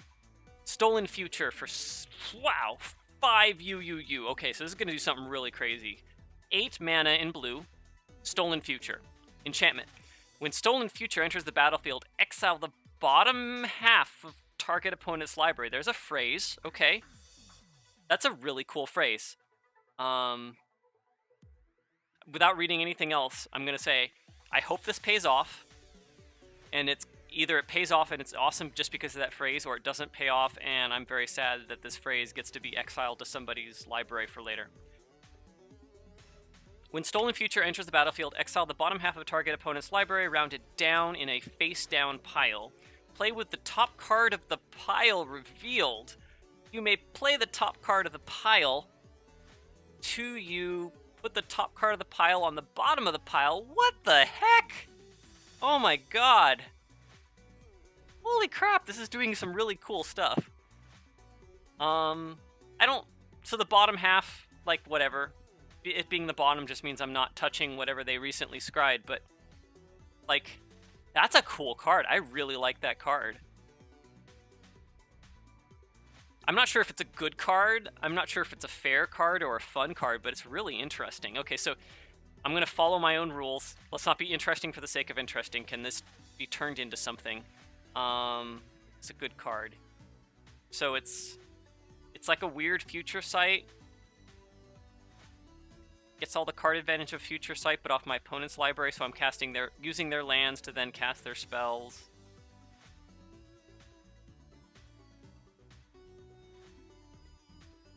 Yeah, I like this card a lot. I don't know if it needs to even cost 8 mana, but this is really awesome. I love this card a lot. I kind of feel like it would probably say, like, if my opponent disenchants it, they get their library back. But other than that, and just for the feel bads, like my opponent being milled for 30 is kind of ridiculous. This is, secretly a mill card. That part might be a problem, but other than that, this is a really cool design. Art makes no sense to me. I don't. Maybe you're like taking this wizard-ish, not really a wizard, it's just an elf, throwing them into the void, they've lost half their memory. Art's a stretch. I don't really like the art. This card is really cool, though. Chat is mentioning, is counting the opponent's library tedious? You know, that part doesn't matter to me. Like, if we decide that that's worth it, great. If we decide it's not worth it, you make it so it's exile 12 cards, 15 cards. If we decide that ordering the pile is too much hassle, then it can just be reveal a card at random. I mean, there's things you can do. You figure out which pieces don't work, but... So I did decide the bottom half portion, we should save that phrase for something where it's actually interesting, but this card is really cool.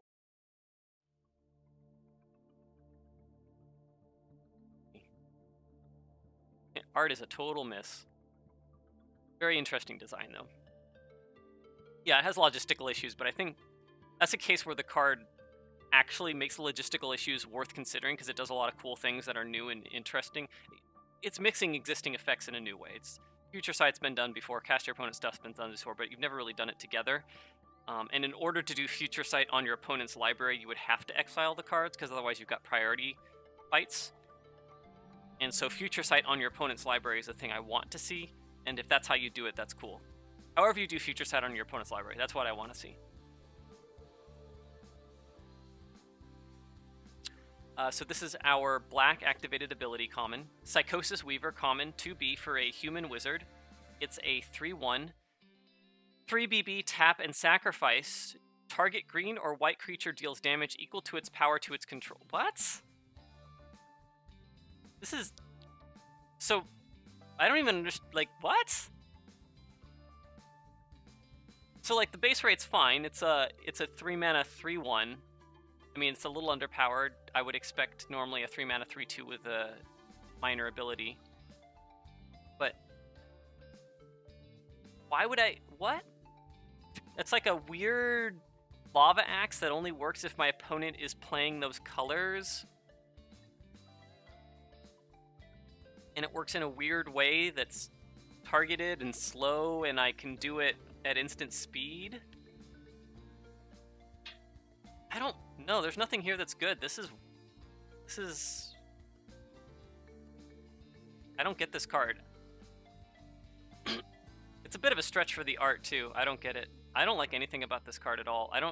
This is a lot of weird stuff going here. Like, one, we don't really do color hosers. We definitely don't do color hosers at common.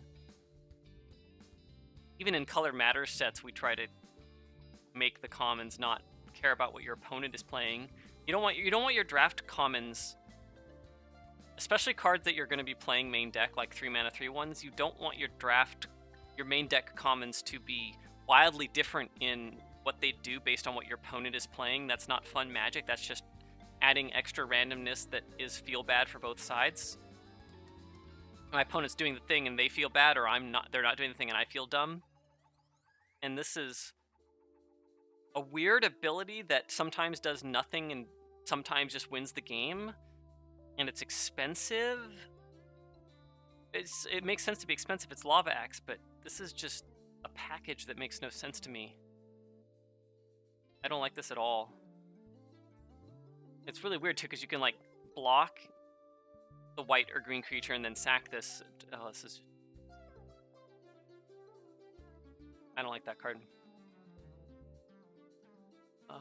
Yeah, I don't think color hosing belongs at common at all. I don't think anything that refers to your opponent, the colors of your opponent or things that your opponent is doing that you're trying to hose. Like the only thing you hose at common, it's not really hosing. You can have sideboard cards like Naturalize, but you don't want... Common shouldn't be where you put cards that are super different in power level based on punishing your opponent for playing a color, especially. So this is our mythic rare black Timmy creature. It's a hollow demon, 5 BB, 7/7 flyer.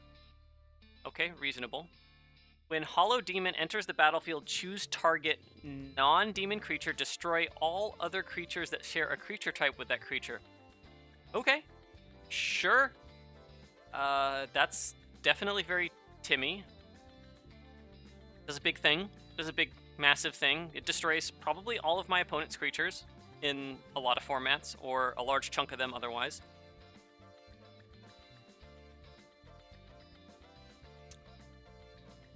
It's a bit punishing, but it's at 7 mana. I don't get the flavor. Like, I don't see why it's tribal. I don't see why it's anti-tribal. I don't see anything anti-tribal in the art. I don't see anything anti-tribal in the concept. Oh, all other. I didn't even see that. Oh, that's cool. Destroy all other creatures. That was easy to miss. I mean, it's cool, but that's also really easy to miss. The flavor text is cool. I don't know how I feel about the art, but I'm starting to like this card a lot. It doesn't feel like a demon, and what I mean by that is, like, I'm used to demons being things that punish you as a player. That's kind of their thing nowadays. Demons give you deals with the devil. Like, that's what demons do. I don't remember the last time we did, especially a rare demon. I don't remember the last time we did a rare plus demon that wasn't some sort of deal with the devil card, and this doesn't have that. I guess we occasionally do demons that are wraths, so that's fine. But ignoring that, you know, flavor-wise, it's a bit of a stretch in a couple different ways. I really like the flavor text. That does help it line it up. It's basically saying, I'm a demon that making a deal with my opponent's creature. My opponent's creature is now the most powerful of your kind. I love it. All right. The more I think about this, the more it starts to come together for me. Sometimes it takes a minute. Sometimes you have to kind of feel the whole package. Yeah, I like this card a lot. Yeah, it might kill your own creatures. Whatever.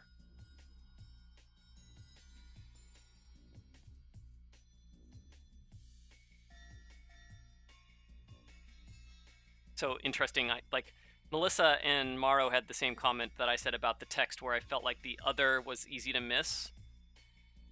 And they both think it should just kill all the creatures, which then the package doesn't come together. It's no longer a cool demon that does a thing with this creature. Also, you could, like, target, if I have, like, one other creature, I can target that creature and keep my creature and my opponent. So it's got a little bit of Johnny too. I really like that. That's even more cool. I love it with the other.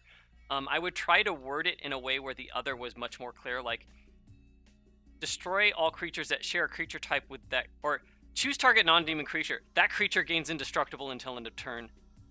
Like, do something that makes it clear that creature. Oh, I love that. Make it indestructible so you can really play up the flavor. This is that makes it really cool. I love this card. I made it better. Don't tell anyone. I made it better.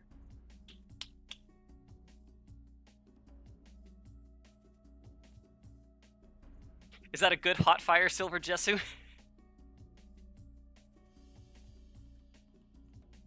I hope that's a good hot fire. Because I'm designing cards live, so...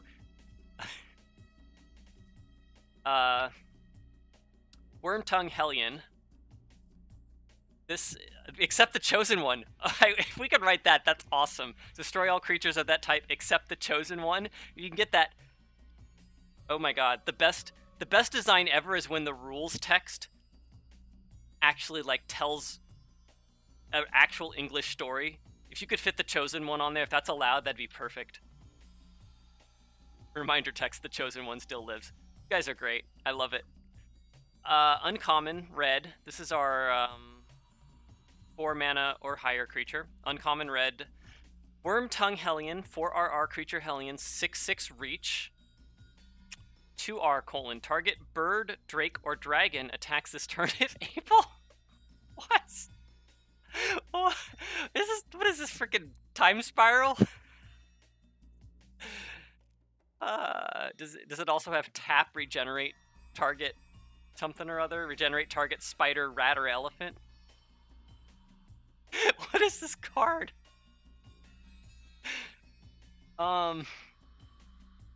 Drake's hilarious. That's like blue hates Drakes, but red hates Drakes as much, I think. This card is pretty big. 6 mana, 6/6 reach, just for starters, plus it randomly hoses things that fly. I kind of think it should just say 2R target flyer attacks this turn if able, but I think that's probably what we would actually print. Maybe. And if you're going to call out creature types, you probably don't call out dragon, because dragons are big. Maybe insect. No, insects don't all fly. Angel? Dragon's a weird one. Calling out dragon specifically is a weird one. Is there another... Like, I feel like there needs to be like a third, because it needs to be 3 types. 3 is the right number. 3 is the elegant number here. See, now I want to fix this. This card's so close to perfect if it wasn't dragon. That's a drake, right? And maybe that's a dragon. Okay, anyways. This card is clever and cute, and I love it. It's amusing in a way that I like, because it doesn't use a whole lot of words to be amusing. I mean, if we were designing this card without art, we probably would come up with something other than dragon. But yeah, sure, cool. I love this card. This is amusing in a way that's still totally printable, you know, barring the power level. The power level's probably a little bit high. It probably needs to be a 5/5, but that's not a problem. I love it. Yeah, I mean, Mark calls it the same thing. Grouping the creatures is a little weird, but I like it. I like cards that are cute like that. It goes against everything I've said. It's a terrible design in a lot of ways that I've said before. You know, don't use trinket text just for something that's not worth the words, and don't make your opponents get confused, and don't put cards that are randomly hosers against your opponent's stuff based on whether they have the thing or not that you can't predict. It goes against everything I've said, but it was cute. I love it. Sometimes you break all the rules because you get to write lines of text on cards that are funny. This is our red Johnny rare instant or sorcery. Bombardment R. Sorcery. Until end of turn, cards you own that aren't on the battlefield lose all card types, costs, names, and abilities, and become red sorceries that cost R, named missile, with this deals 2 damage to any target. What? Okay.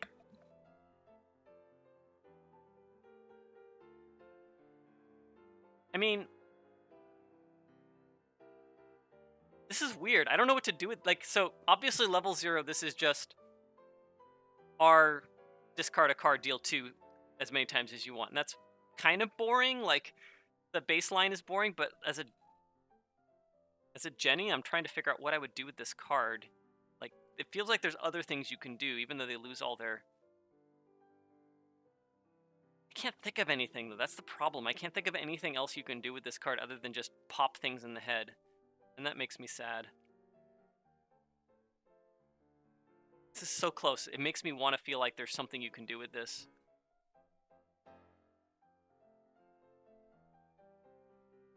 Alright. Yeah, he's got... cards that change zones won't become missiles either. Quickening... Oh.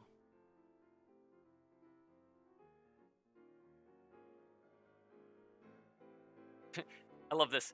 Good job looking outside the box, but you've jumped out of the box into orbit. Yeah. Like, again, as a Johnny, I'm trying to look at this and try and figure out what I can do with this card. Let's assume it even works. Like, what can I do with this card? And I feel like it's being cute for the sake of being cute. I can't... Nothing comes to mind that I can do with this card different from it just being, you know, R, discard a card, deal 2 over and over. It makes me sad. Makes me sad.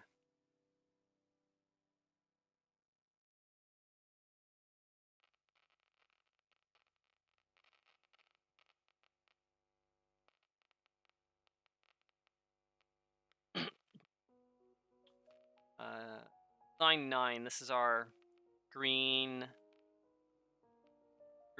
common non-creature for limited. Okay, Moxie. Okay, so sorry, you can't call something Moxie if it's not related to Moxes. It's not allowed. Not allowed. New rule.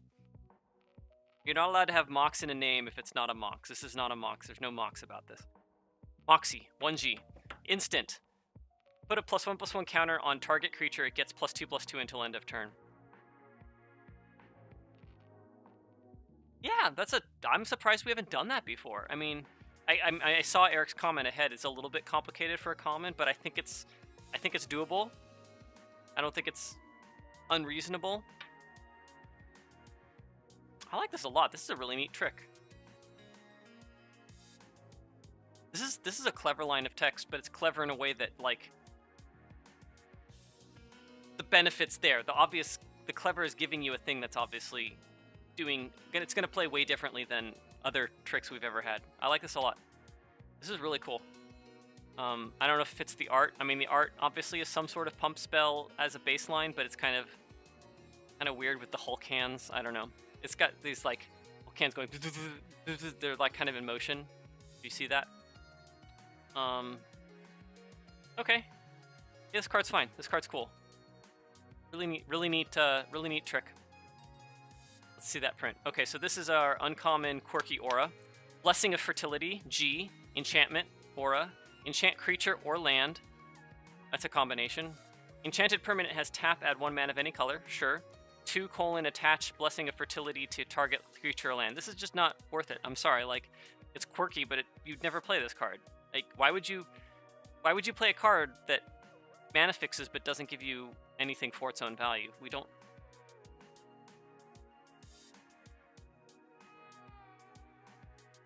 I don't know. This isn't quirky. This is just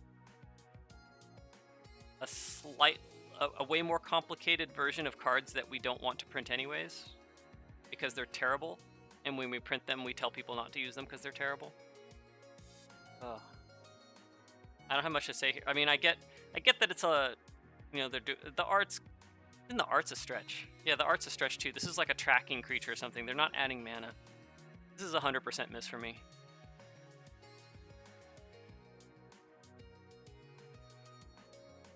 Yeah. Yeah, this is... Okay. That was a kind of a sad note to leave on. I liked a few of these cards. There's a few really good cards here. I feel like...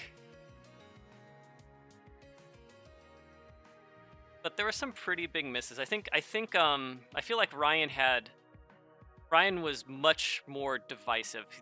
He had some really cool cards and then some really what are you doing here cards. I don't know if that averages out. It kind of depends on. I think Chris and Jeremy played it more safe and probably are slightly above Ryan. They're kind of all in the middle for me though. Ari's the only one I'm really happy about. All right, final. We're almost done. Oh my god, this is taking forever. Scott Wilson. Scott Wilson, what do you got? Let's see. All right, our uncommon build around. Palace Sanctuary, 3W, enchantment. Beast, bird, and plant creatures you control get +2/+2. Oh, I love it. I get it. There's a beast, a bird, and some plants. It's amazing. It's perfect. I mean, I don't know what set this fits in is really the main problem. It's like, especially since it's white. Like, white gets birds, but white doesn't really get plants, and maybe it gets a couple beasts. This is really weird. I mean, assuming that the set has just a bunch of random creatures and this hits like some weird subset. Yeah. I mean, it probably just doesn't actually work. The set where this works probably doesn't exist. I want this to work, but it probably doesn't work. It's really cool, though. It tells me a thing that should work, so I'm going to be super sad when it doesn't, which is something you have to watch out for. You have to watch out for... and this actually comes up a lot in Cube drafts, so it's kind of a crossover between Cube and Magic Design, but you don't want to put something in your set that says, here's a thing that you can do, and if you do it, you get this reward. And then the person first picks it or second picks it, and they draft their whole deck, and they're like, I tried to do the thing. Where's the cards to do the thing? And I suspect this would be that in any set that's ever existed. Like, you'd first pick this card, and you'd say, oh, it's an uncommon. It's a draft build around, and then you'd get 2 beasts and a bird, and you'd be really, really sad. And that's no fun. And you shouldn't put cards like that at uncommon. I even hate them at rare and mythic rare. That happens in master sets sometimes. Like they'll throw an Aura Matters card in at rare that the most recent master set had Daybreak Coronet in it, and I would pick it because obviously it's valuable, and then I'd say, I wish this worked in the set, and it didn't work in the set because there's like one aura in the set, if that. I think there was Rancor or something like that. Maybe not even that. God. Yeah, so don't do that. Don't put cards at uncommon or common in your set that tell you to do a thing that isn't actually a thing you can do in the set. Don't put cards in your cube that tell you you can do a thing that you can't actually do. It's mean, it's terrible, people will hate you, no one will have fun. Don't do it.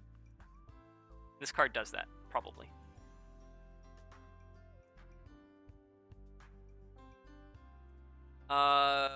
Wizened Arbiter. This is our white rare spike creature. WW for a human soldier wizard. I love it when there's 3 creature types. I love 3 creature types. I'm weird that way. The 2/1, when Wizened Arbiter enters the battlefield, you may reveal a white card you own from outside the game. If you do, exchange that card with a card in your hand. That's interesting. That doesn't feel like a white ability. So, not a hate bear, but still a bear. Everybody did a bear. Everybody did a bear for white. There was 1/2/1 earlier. Is that a white ability? That is a weird ability. You're like trading a white card for a white... I mean, actually you're trading any card for a white card. You're wishing for a white card. Is that a white ability? That doesn't feel like a white ability. That feels like almost any color before white. I don't like it. I don't feel like this is right in the color pie.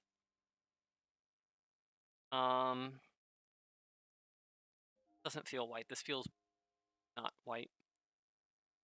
Although interestingly, like this card would be ridiculous in the hate. It's not a hate bear, but it goes in the hate bear deck because you go get the hate bear out of the sideboard that hates on the deck you're playing. So, yeah, and the rate on this is insane. You get a bear, and then you trade for whatever bullet you need at the given time. This card is insane. I would definitely play this card. You've definitely appealed to my spike sensibilities. I don't see how it matches the art at all. I don't see anything in that art about being clever or making a decision or anything that would make sense for that ability. Even the flavor text doesn't quite get there for me. Yeah, I don't think this is a white card, and I think it's overpowered for what it is. And it doesn't match the art. This is a miss for me, although I would like to see this line of text if it could be printed.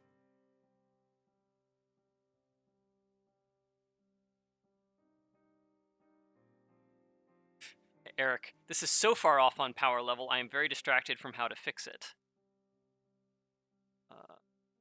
Not sure white can do that. White can't wish any card. Yeah, there's... Huh. Yeah, okay. Design number 3. This is our common blue creature without evasion. Riverborn Transmogrifier. 2U. Creature, lizard, wizard. Is he casting a blizzard? Is it a lizard, wizard, blizzard? If you, if he doesn't have a target, does that mean that the lizard, wizard, blizzard, fizzard? I can do this all night. I'm gonna stop. Creature, lizard, wizard. 2/2. When Riverborn Transmogrifier enters the battlefield, return another target creature to its owner's hand. That creature's controller creates a 1/1 blue turtle creature token. Huh. So it's a mana war, and the controller gets a 1/1. So using this for tempo is not very good because they're going to get a 1/1 to at least chump with, or if not trade. Using it on your own creature to do blink tricks is much better than it normally would be because you get a 1/1. This is interesting. I don't know if this is balanced, but it's interesting. I really like the card. I really like this card. I don't know if it's uncommon. It doesn't feel uncommon. Or sorry, it doesn't feel common. It feels uncommon to me. Can't tell you why, though. It just feels a little bit too busy for a common. Like it's doing a little bit too much. And it's Lizard Wizard, so we have to print it. It's a Lizard Wizard. We have to print that. This card is awesome. I think it's maybe uncommon. I can't explain why.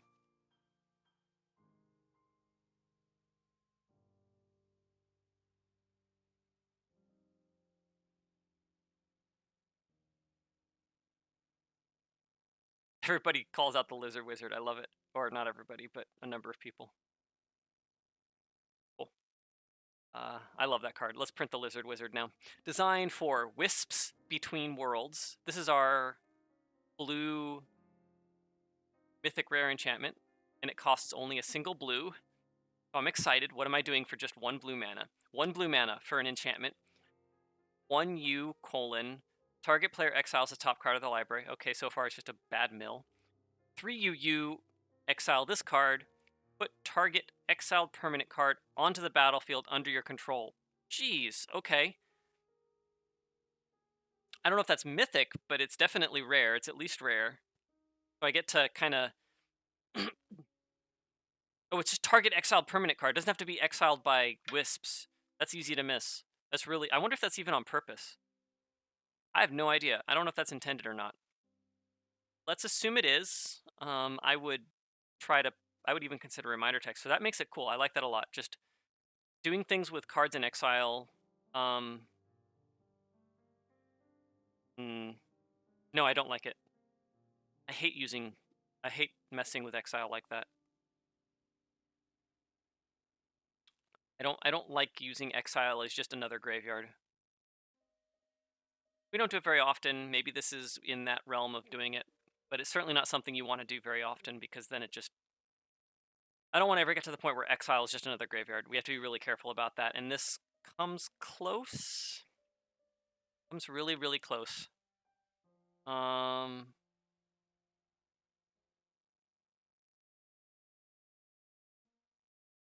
Let's say it only can do things that it exiled, and so you cast this on turn 1. Somewhere between turn 2 and 4, I exile the top card of a couple libraries. Maybe I use a Brainstorm to get an Emrakul on top, stick it out, and then I cast 5 and do this and get a cheap Emrakul. That's kind of like the thing you're doing here. That's your dream. It's a lot of work, though. A lot of work compared to all the other ways of cheating things into play. This doesn't feel mythic. It feels rare. It doesn't do anything that you can't do with other cards. This is a normal ability, getting things for cheap. The only thing that maybe makes it mythic is it's messing with exile, and I don't like that. I don't want to do that. The art's a bit of a stretch. I see how you've got like this creature peeking in, but...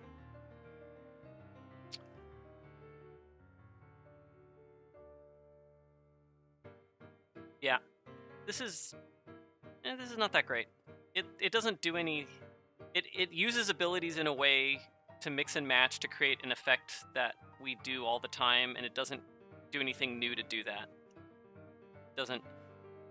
It's using a lot more words to do kind of the same thing we've done all over the place, which is either get your own stuff in cheap or steal your opponent's stuff. I don't like it.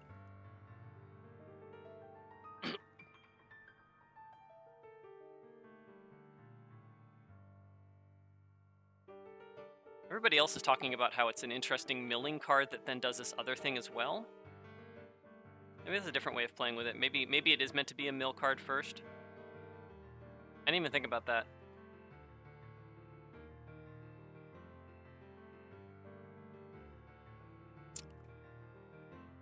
But then it's just not that exciting. Like, a card that just mills is not... yeah, I don't like that end either. I don't like it. It tries to do 2 things. Both are things we do. It mixes them together. I could see this card seeing print. I just don't like it personally. Not really my kind of card. Doesn't feel mythic. Design number 5, Bloodright Vassal. It's a black common. This is our black common activated creature. So it's B for a 1/1 cleric.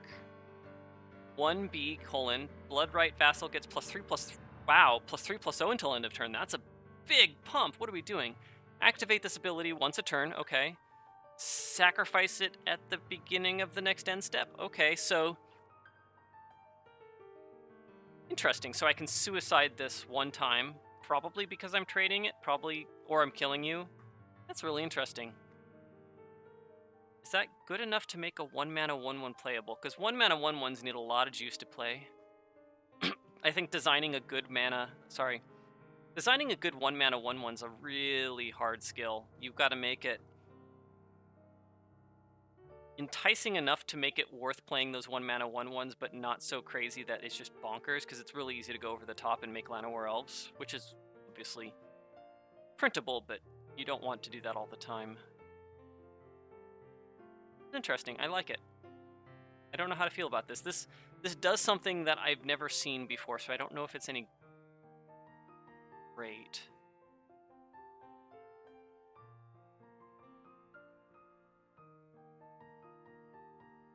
So it doesn't have the usual problem. These abilities often are onboard tricks, and you have to be careful with them. I mean, they cost mana, so that's fine. It's kind of a Root Walla-ish kind of thing. It's kind of green. I don't know. This feels... I'm not sure if this feels black. It kind of feels more reddish or even greenish. Well, the sacrifice part, but the activate once a turn. Interesting. I see the art flavor. You make a sacrifice, you sacrifice your blood, get a bit more powerful. It's a little bit of a stretch. Like, I see the sacrifice, but it doesn't look like it's making him more powerful or necessarily going to kill that guy. Maybe. Yeah, you're just cutting his hand open. That's not going to kill you. I mean, was he going to get like an infection? Bloodright infection? I'm just trying to cast a spell. Oh, shoot. I got fungus in my hand. I don't know. Yeah. This card's interesting. I would definitely want to see what this did in a draft environment. I'd have to play with this. So good job on that. You've made a comment that I'm not sure how it would play.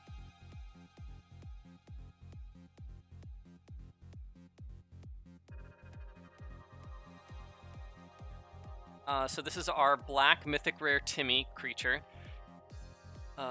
Devourer of the Skies. 5 BB for a worm. So it's a black worm. Okay, that's interesting. It's a 3/3, a little bit small so far. If a creature with flying that an opponent controls is attacking, you may cast Devourer of the Skies for 3 BB and as though it had flash. What? That's not a black thing. Black doesn't ambush flyers. What? Okay. When Devourer of the Skies enters the battlefield, destroy target creature. Okay. When that creature dies this turn, put X+1/+1 counters on Devourer of the Skies, where X is that creature's power. Like, that second ability, fine. Like, you could just take that second... This is this line by itself. This is a black rare. It's kind of boring, it's kind of dull, but it's, you know, really big Necrotal, kill a thing, get the power. I could see that card. This is not black. I don't like this, and it doesn't feel mythic. Like, it's just a really big Necrotal. That's not mythic. There's nothing mythic about this. This is not doing anything particularly special or unique or bombastic. It's clever in a way that doesn't fit black. I mean, I know Flash is secondary in black now. I don't understand that personally, but whatever. But flying, I don't get it. This card doesn't make sense to me at all.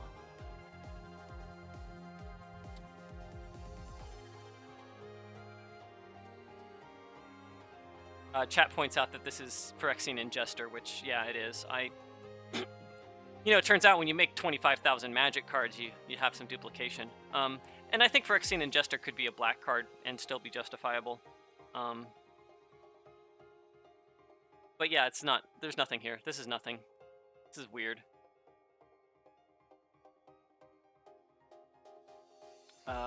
Design 7, Hellfire Blessing. This is our red rare Johnny instant sorcery. Hellfire Blessing, RRR. I love the mana cost. Great mana cost. I love unique mana costs. Or, you know, unique's not the right word. I like distinct mana costs. Hellfire Blessing, RRR. Let's see if it pays off. Sorcery, Hellfire Blessing deals 10 damage to you. 10 damage to me. Okay. Whenever you cast a red instant or sorcery spell, if Hellfire Blessing is in your graveyard, create a 2/1 red berserker creature with token with haste. Okay, so you created red Bridge from Below? What the frick is this card doing? It's Johnny, I'll give you that. I mean, I guess it's probably closer to Spike, honestly. Like, this, I use Cathartic Reunion, or I use a red Rummage spell. I stick it in my graveyard, and then I just bolt you. Bolt, bolt, bolt, bolt, bolt, bolt, bolt, bolt, bolt. Like, I mean, this line of text, like, I'm never casting this card. This could just be... This should just not have... This should be an enchantment. It should be Bridge from Below. This is Bridge from Below. I mean, This line of text has no payoff because I'm never going to do it. I'm going to just discard it. There's so many ways to get this into my graveyard that I'm just going to discard it. And that's like, okay, sure. Like, I see some interesting Johnny stuff going on here. I could totally see some Johnny figuring out a way to make the 10 damage to you matter. Maybe I'm playing this in my Death Shadow deck. This is my Death Shadow RRR card. I'm just going to discard this with my... I'm just going to discard this to Faithless Looting and then flashback Faithless Looting to get another 2-1. This card... Great! You made a Hollowed 1 card. This card goes into Hollowed 1. Oh.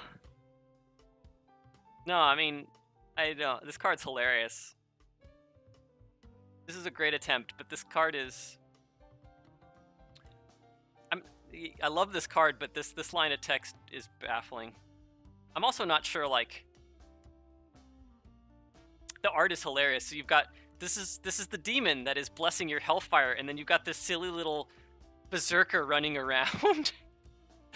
Oh, this package is amazing. This feels like a bunch of weird parts that somehow almost come together. This card feels like it's straight out of Future Sight in so many ways. I'm a fan, but I'm not a fan of it in a way where I think this card should actually see print. I'm a fan if this is sort of like a tongue-in-cheek, here's what Magic shouldn't do, but look what we tried to do. I don't know how to fix this. I don't know how to fix this in a way that makes it like... I mean, let's just pretend this isn't here. Let's pretend like you just discard it, and it's still probably just too good. Okay.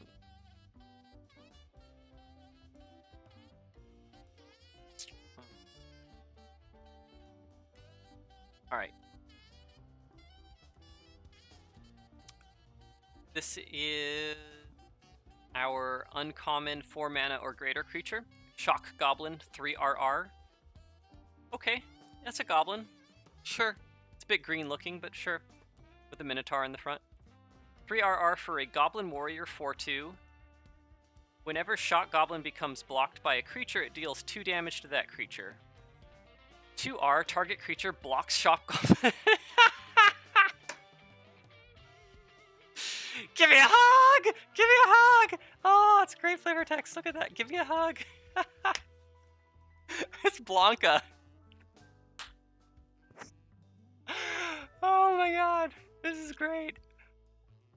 I love these designs. They're all over the place in like weird, crazy ways, but I like it's it's making me laugh. That's good. Magic's supposed to be fun. If cards make you laugh, Lizard Wizards and Shock Goblins. Whenever Shock Goblin becomes blocked by a creature, it deals 2 damage to that creature. 3 mana to make something target creature block it. Huh. Seems pretty good, actually. So I pay 5 mana for this 4/2, and next turn I probably maybe have 6 mana, so I can kill 2 creatures with this guy. It's going to deal 2 damage to each of the 2 creatures that I forced to block it, and then I've got 4 more points of damage to distribute, so I'm probably killing 2 things. That's pretty powerful. That's pretty good. It's a lot of mana. I mean, it's fair for it's like a Flame Tongue Kavui type of thing. I like this. I like this a lot, and it's got the right. I think it's got the right stats. I wouldn't want this to be 1 toughness because it's just too easy to kill. Like, I wouldn't want to lose this to any possible card that can kill creatures, but it does need to be weak. So 2 is probably right. It's a little bit confusing in that you get the 2 damage plus all the 4 damage, so maybe it's just a little bit too complicated, but it's uncommon. This card is so close. Like, I want to like this card, but something about it is bothering me, and I can't quite... Maybe it's just how complex it is. The moving pieces are a little bit complex. It's got that whole A to B to C thing where I have to understand how all the parts interact, and I have to jump through a bunch of hoops to do what could have just been like a 6/2 or something with this ability. Or make it like a 0/2 that deals 4 damage to creatures that block it. Just go all the way in. That'd be probably cooler. I think I like that design better. Alright, cool.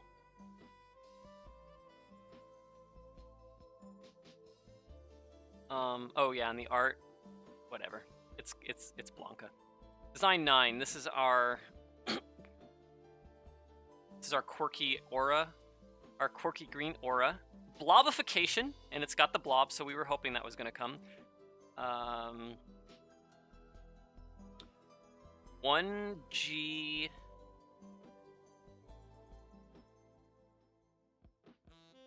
Sorry, I'm going to go back because I see a good comment in chat. Zelgian points out that this just kills 2 toughness creatures left and right. And they don't actually get to kill it. Yeah, that's... I didn't quite catch how... That makes me even more want it to be... Maybe not...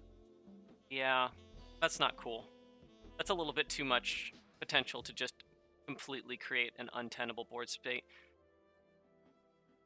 Maybe that was what was in the back of my mind. I don't like this now. That's too repetitive. That's too oppressive. You don't want your card to have a reasonable likelihood of creating oppressive board states where your opponent just... It's not just that it beats the current board, but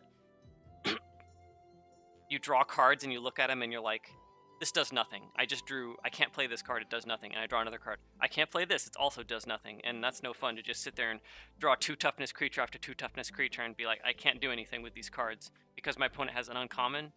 That's not fun. Nobody likes that. Yeah, that's not good. I don't like that. Good call out, Zelgian. Anyway, so here's our here's our quirky green aura, Blobification, 1G, enchantment, aura, enchant permanent you control. Enchanted permanent is a 3/3 ooze creature in addition to its other types. If enchanted permanent is white, it has lifelink. If it's blue, it has flying. If it's black, it has death touch. If it's red, it has first strike. If it's green, it has vigilance. If it's colorless, it has trample. What? What's that last bit there for? That's insane. What a weird card. I mean, it's probably not a good card. I mean, I'm spending a card to make one of my cards into, like, a... I mean, assuming I don't have any gold cards, I'm making a 3/3 flyer or a 3/3 lifelink. That's kind of the best options. That's not worth 2 cards. I don't know how to fix that. But, like, this is a cool card. It's definitely quirky aura. Yeah, maybe it doesn't matter if it's good in draft. This is just a really neat card. Unfortunately, I think the things you do with this card, you probably just do in quirky constructed formats, and, like, then this is rare. There's too much going on here for this to be an uncommon, I think, maybe. It's a push. It's a stretch. I don't think this is uncommon, but it's also not a fun rare. Like, no one wants to open this as a rare. Yeah, I think I might make the case you take this off, you trim this off. Maybe you can squeeze this into being uncommon. This is, I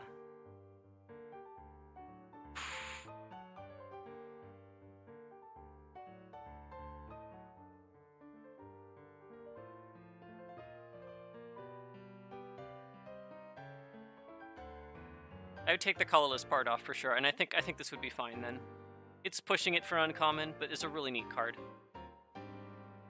Or maybe you make it like, make 6/6, make it into a 6/6 and then make it a rare, and that's a cool rare. That's probably what I would do with this card. I'd make it bigger. I'd make it into like a 6/6 ooze creature and then make it a rare. It doesn't really fit the art at all. There's nothing about this art that says it's playing about color.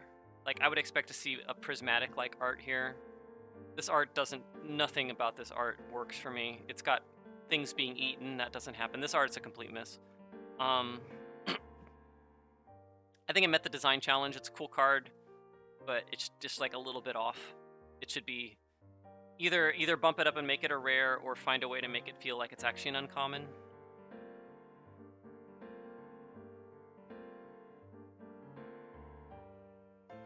All right. Whew, we're almost there.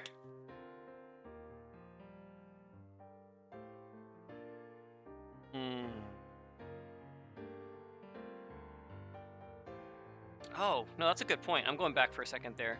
Cube Miser pointed out you can put this on a land and make it into a 3/3 trample. That's cool. That's pretty cool, actually. I still don't think this is worth it, but the fact that you can hit a land with it makes it a little bit more realistic to play this card in draft. Because now it's like a 3-mana 3/3. It's not so bad. I do think this has some really cool dreams. I think this should be a rare, though. I think it should make it bigger and be a rare. Maybe I'm wrong. Maybe nobody wants to open that card. Judges would have less to complain about the Death Touch combos if they gave black a new evergreen keyword. I think they should just eliminate the weird Death Touch trample stuff. Like, I think that rules quirk doesn't make any sense, and the only reason it exists is because if you read Death Touch and you read Trample and you literally put them together, that's the natural thing that happens once you understand all the details, but it's not like you want that to happen. There's no flavor or gameplay reason for why Death Touch plus Trample has to be weird. It's just weird because that's just how the words on the cards combine, and I wish they'd fix that. I wish they'd find a way to fix that.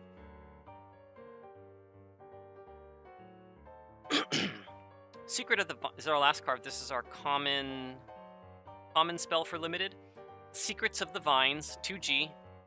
Get the tracking guy. Sorcery. Search your library for a basic land card or a plant creature card with converted mana cost 2 or less and put that card onto the battlefield tapped and shuffle your library. Oh, that's an amazing line of text. I like that's got to be a weird limited environment. I mean, obviously that's an environment where there's a couple common plants or at least maybe a common and an uncommon. I like this. This is nice. That is a sweet line of text. It implies a lot about the environment. We're going to pretend it makes sense. That's a great card. I love this card a lot. I'm a huge fan of this card. You use it on turn 3 to ramp, or you use it on any turn, just get a card, a creature. Presumably you've got plants that are like, maybe it's a 2/1 or something. Nothing great, but it's better than getting a land late game. I like this card. This is a really cool card. I don't know if it fits the art. Like, I don't feel like there's anything about this image that implies that this merfolk has found a sentient plant or a plant that does damage. This is just foliage in the way. The art's a bit of a miss for me. It feels like they looked at the art, said, oh, this searches up a land, and then they said, what can I do that's cool? It's a bit of a miss. But the card's cool. I really like this card. It's a bit of a stretch for a common. This is a little bit weird, a little bit oddball. I could totally see it as an uncommon. But a common in the right environment, it's a little bit weird. Yeah, I like this a lot. Cool. All right. I feel like, yeah, that was cool. I felt like Ari was the best in my mind. I kind of want to go read his comments because I felt to me like he had the best round. I'm not going to read anybody else's on the air, but I want to see if I predicted that part right. Judges picked you as the winner for this challenge. Yeah. Sweet. Unfortunately, I got spoiled. I know who lost, so I'm not going to try and rank anybody else. Yeah. So this was a really hard challenge, and I think everybody Ari nailed it, but I think everybody else had, 3 or 4 really cool, interesting cards, and then 3 or 4 like, I'm not sure what you were thinking, but I think they were all within the realm of what I would expect of a designer of this caliber. These are really hard challenge. Matching that art's really hard. I don't think I could have done better, so good job. Thumbs up.